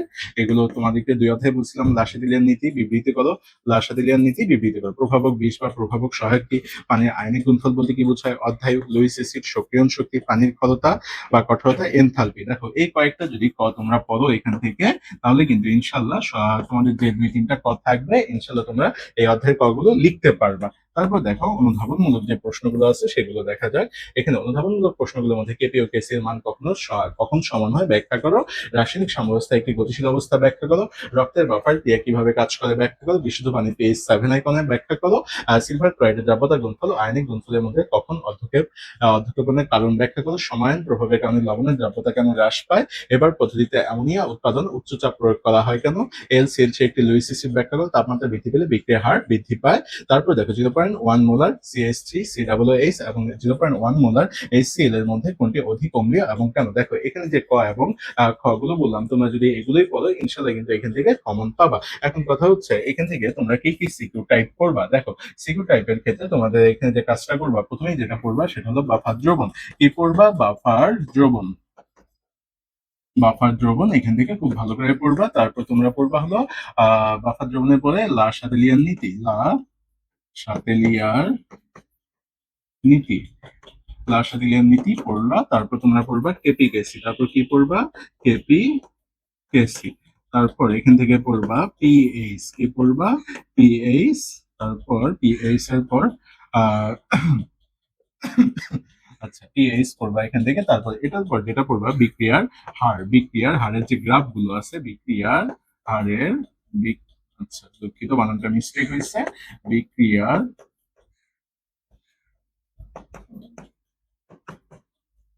হার এর যে গ্রাফ গুলো আছে, বিক্রিয়া হার ধ্রুবকের যে গ্রাফ গুলো, এই গ্রাফ গুলো তোমরা একটু ভালো করে দেখবা। বিক্রিয়া হার ধ্রুবকের যে গ্রাফ এবং শক্তি অনুশক্তি, এগুলো ভালো করে দেখবা। যদি এই টপিক গুলো ভালো করে পড়ো, ইনশাল্লাহ সিকিউ আর কোনো টপিক তোমাদের বাদ থাকবে না এবং তোমরা সিকিউ লিখে আসতে পারবা।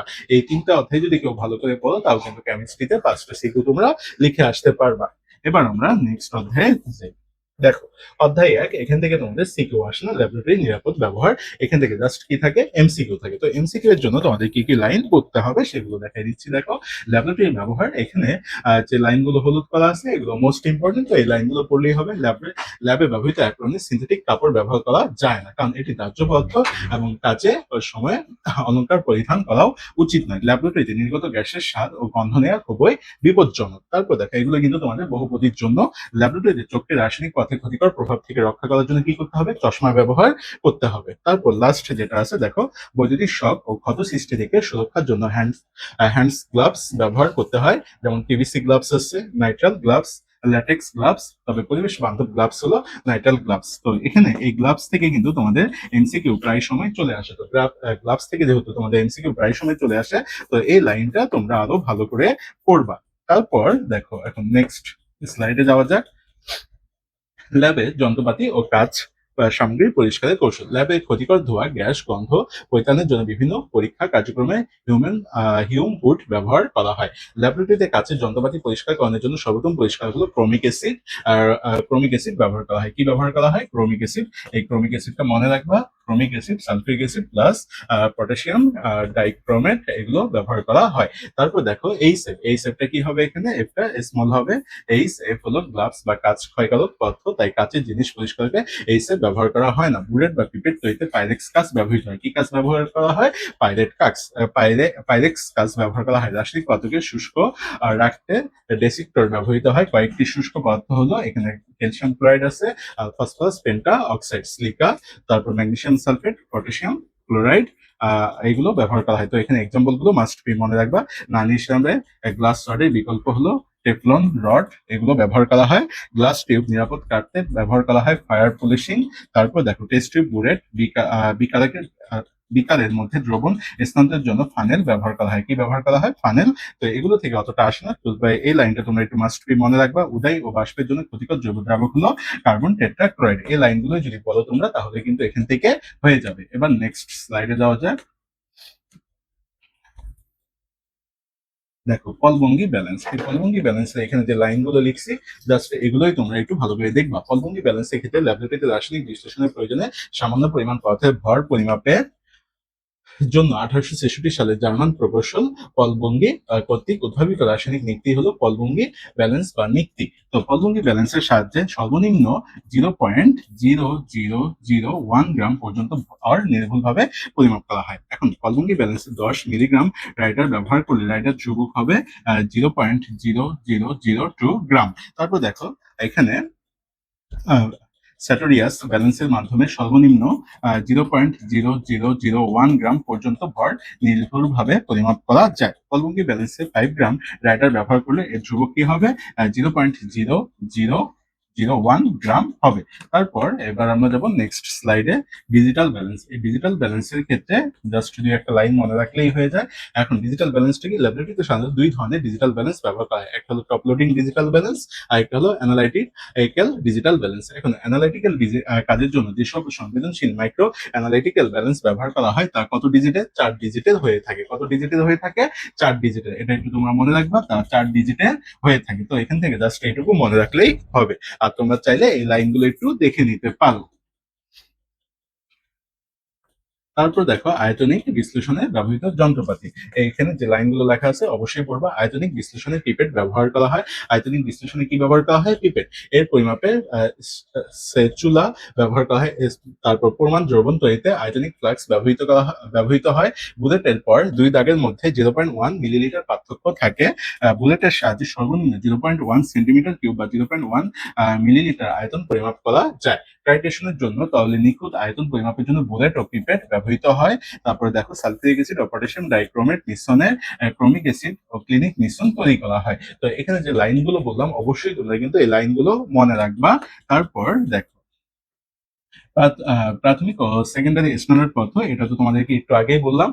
প্রাথমিক বা প্রাইমারি স্ট্যান্ডার্ড পথ যেগুলো আছে এগুলোর মধ্যে সি থাকবে এবং সেকেন্ডারি স্ট্যান্ডার্ড পথে সি থাকবে না। সেকেন্ডারি স্ট্যান্ডার্ড পথে ব্যতিক্রম হলো এখানে এইচসিএল ও এইচসিএন, এই দুটো একটু খুব ভালো করে মনে রাখবা তোমরা। তারপর দেখো ট্রাইটেশন। তো ট্রাইটেশনের ক্ষেত্রে ট্রাইটেশন উপযুক্ত নির্দেশকের উপস্থিতি একটি প্রমাণ দ্রবণের সাহায্যে কোনো অজানা দ্রবণের ঘনমাত্রা নির্ণয় পদ্ধতিকে কি বলা হয়? ট্রাইটেশন বলা হয়। তারপর ট্রাইটেশন করতে কনিক্যাল ফ্লাক্স ব্যবহৃত করা হয়। ট্রাইটেশন করতে কি ব্যবহার করা হয়? Conical flux. ট্রাইটেশন কালে তরলের আয়তন সূক্ষ্মভাবে পরিমাপের জন্য বুলেট ও পিপেট ব্যবহৃত হয়। ঘনমাত্রা প্রকাশের বেশ কিছু পদ্ধতি রয়েছে। তো এখানে যে লাইনগুলো বললাম এই লাইনগুলো তোমরা এই 3টা লাইন খুব ভালো করে মনে রাখবা এখান থেকে। তারপর নেক্সট স্লাইডে যাওয়া যাক। এসিড খালে যে ট্রাইটেশন আছে বা নির্দেশক আছে, এই নির্দেশকের ক্ষেত্রে তোমাদের এই ছকটা মাস্ট বি লাগবে। এই ছকটা একটি স্ক্রিনশট দিয়ে নাও। তীব্র এসিড ও ক্ষারকের ক্ষেত্রে এখানে কার্যকর যে পরিসরটা আছে সেটা হলো 3 থেকে 10 পিএইচ। তারপর উপযুক্ত নির্দেশক, এখানে সবগুলি নির্দেশক ব্যবহার করা হয়। তারপর দেখো তীব্র এসিড ও মৃদু ক্ষারকের ক্ষেত্রে 3 থেকে 4.4 অথবা 4.2 থেকে 6.2 পর্যন্ত এখানে মিথাইল অরেঞ্জ ও মিথাইল রেড ব্যবহার করা হয়। এটা হলো গোলাপি লাল। এটা কি? গোলাপি লাল। তারপর মৃদু এসিড ও তীব্র ক্ষারের ক্ষেত্রে 8 থেকে 10 পর্যন্ত পিএইচ, এখানে ফেনফথলিন ব্যবহার করা হয়। আর এটা হচ্ছে বর্ণহীন। এটা কি? বর্ণহীন। তারপর মৃদু অ্যাসিড ও মৃদু ক্ষারকের ক্ষেত্রে নির্দিষ্ট পিএইচ নেই, এখানে কোনো নির্দেশক উপযুক্ত নয়। তো এখানে যে ছকটা বললাম এই ছকটা মাস্ট বি তোমরা মনে রাখবা এবং এখান থেকে কিন্তু একটা এমসিকিউ কমন পাবা। তারপর দেখো সেমি মাইক্রো ও মাইক্রো অ্যানালাইটিক্যাল পদ্ধতি। এখানে যে লাইনগুলো লেখা আছে এই লাইনগুলো থেকে তোমরা একটু ভালো করে দেখে যাবা। দেখো রাসায়নিক গুণগত বিশ্লেষণের 3টি পদ্ধতি রয়েছে। একটা হলো মাইক্রো বিশ্লেষণ, সেমি মাইক্রো বিশ্লেষণ, আর একটা হলো মাইক্রো বিশ্লেষণ। একটা ম্যাক্রো, সেমি মাইক্রো, আর একটা হলো মাইক্রো। ম্যাক্রো বিশ্লেষণ পদ্ধতিতে ব্যবহৃত নমুনার পরিমাণ হলো 0.5 গ্রাম থেকে 2 গ্রাম। এটা হলো স্মল জি হবে। এটা কি হবে? স্মল জি 0.5 গ্রাম থেকে 2.0 গ্রাম। তারপর দেখো সেমি মাইক্রো পদ্ধতিতে লবণ বিশ্লেষণে হাইড্রোজেন সালফাইড এর পরিবর্তে থায়ো এসিটামাইড ব্যবহৃত হয়। কি ব্যবহৃত করা হয়? থায়ো এসিটামাইড ব্যবহৃত হয়। সেমি মাইক্রো পদ্ধতিতে ব্যবহৃত নমুনা গ্রহণযোগ্য পরিমাপ হলো 50 থেকে 200 মিলিগ্রাম। 50 থেকে 200 মিলিগ্রাম। তারপর দেখো মাইক্রো বিশ্লেষণের পদ্ধতিতে ব্যবহৃত নমুনার পরিমাণ হলো 5 থেকে 20 মিলিগ্রাম। 5 থেকে 20 মিলিগ্রাম। তো এখান থেকে এই লাইনগুলো কিন্তু তোমাদের খুব ভালো করে মনে রাখতে হবে। তারপর দেখো মাইক্রো বিশ্লেষণের পদ্ধতি হলো টিএলসি, এনএমআর, তারপর হলো ক্যাপিলারি টিউব ব্যবহৃত হলেও এখানে ড্রপিং টিউব ব্যবহৃত হয়। কি ব্যবহৃত হয়? ড্রপিং টিউব ব্যবহৃত হয়। তো এখানে যে লাইনগুলো বললাম এই লাইনগুলো যদি তোমরা একটু ভালো করে মনে রাখো তাহলে কিন্তু এই অধ্যায়ের এমসিকিউ গুলো তোমাদের হয়ে যাবে। এই অধ্যায়ের এমসিকিউ গুলো হয়ে যাবে। তো এখান থেকে আর ওই রকম লাইন করতে হবে না। এবার যাব অধ্যায় 5। তো অধ্যায় 5 থেকে তোমাদের কি কি করতে হবে সেটা দেখা যাক। দেখো ভিনেগার ও খাদ্য সংরক্ষণ, এটা কিন্তু তোমাদের সিকিউ এর জন্য মোস্ট ইম্পর্টেন্ট একটা টপিক। দেখো ভিনেগার কি 6 থেকে 10% অ্যাসিটিক অ্যাসিডের জলীয় দ্রবণকে আমরা কি বলি? ভিনেগার বলি। তো উপস্থিত ইথানলকে এসিটোব্যাক্টার এসিটিন নামক ব্যাকটেরিয়া উপস্থিতিতে জারিত করে ভিনেগার তৈরি করা হয়। কাজ কি? এটি খাদ্যের পিএইচ কমিয়ে দেয় এবং প্রোটিনকে জমাট বাঁধিয়ে অণুজীব ধ্বংস করে। তারপর এখানে গুরুত্বপূর্ণ যে সংরক্ষণগুলো আছে এগুলো কিন্তু তোমাদের করতে হবে। Benzoic acid, sodium benzoate sauce, jam, জেলিতে ব্যবহার করা হয়। সোডিয়াম প্রোপিনয়েড যেটা আছে পাউরুটি ও কেকে ব্যবহার করা হয়। সোডিয়াম মেটাবাইসালফাইড যেটা আছে এটা ফলের রসে ব্যবহার করা হয়। তো এখানে যে লাইনগুলো বলতেছি ভাইরা এই লাইনগুলো যদি পড়ো তাহলে ইনশাল্লাহ কিন্তু তোমাদের হয়ে যাবে। তারপর দেখো টয়লেট ক্লিনার। এখন এই টয়লেট ক্লিনারের প্রধান উপাদান কি? Hydrochloric acid. হাইড্রোক্লোরিক অ্যাসিড এটি ক্যালসিয়াম কার্বনেট ও জৈব ময়লা দূর করে। সূত্র কথা কি? ব্লিচিং পাউডারের সাথে মিশালে বিষাক্ত ক্লোরিন গ্যাস উৎপন্ন হবে। তারপর গ্যাস ক্লিনার প্রধান উপাদান হলো অ্যামোনিয়াম হাইড্রোক্সাইড। কি? অ্যামোনিয়াম হাইড্রোক্সাইড এটি চর্বি জাতীয় ময়লা পরিষ্কারে কার্যকর। তো এখান থেকে কিন্তু এই লাইনগুলোই তোমাদের খুব ভালো করে মনে রাখতে হবে।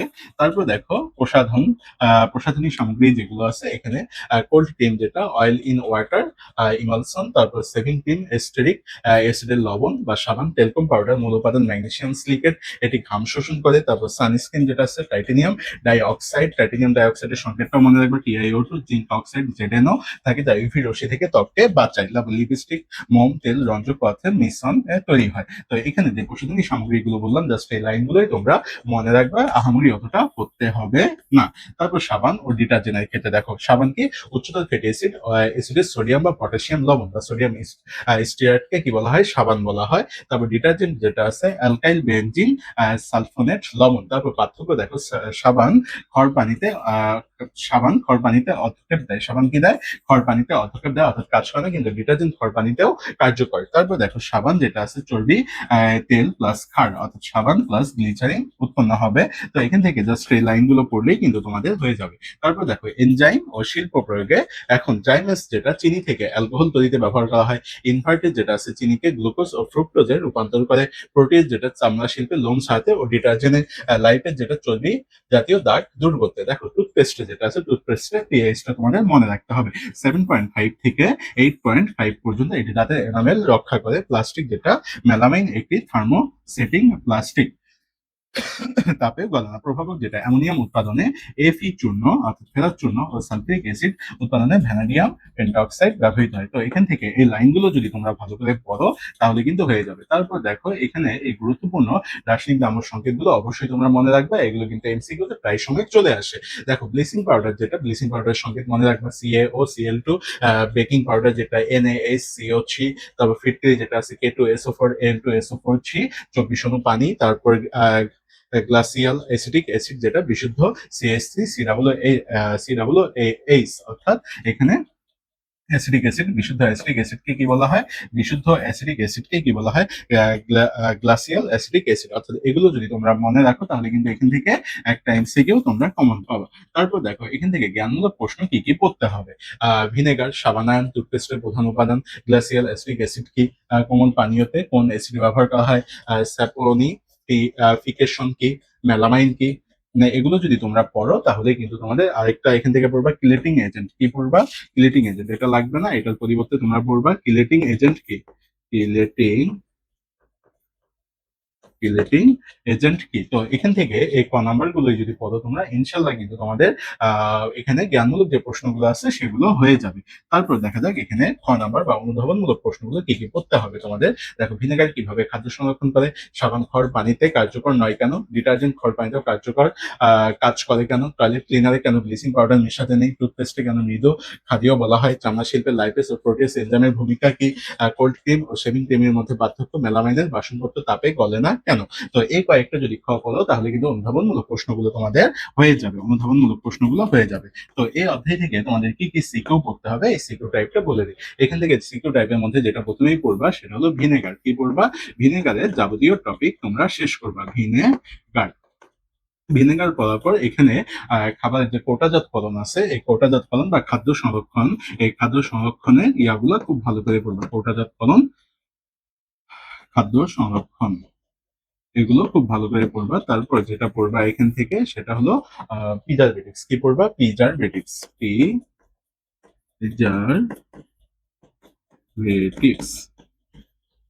তো এখান থেকে এই তিনটে টাইপ যদি পড়ো তাহলে তোমাদের সিকিউ ইনশাল্লাহ হয়ে যাবে। তো দেখো আজকের ভিডিও শুরু থেকে শেষ পর্যন্ত যা যা বললাম এগুলো যদি তোমরা ফলো করতে পারো তাহলে কিন্তু তোমাদের কেমিস্ট্রি বই প্রায় 90 থেকে 95% রিভাইজ হয়ে যাবে, এবং কালকে পরীক্ষায় ইনশাল্লাহ অর্থাৎ আগামী দিনের পরীক্ষায় তোমরা কি করবা? ইনশাল্লাহ ভালো দিয়ে আসতে পারবা।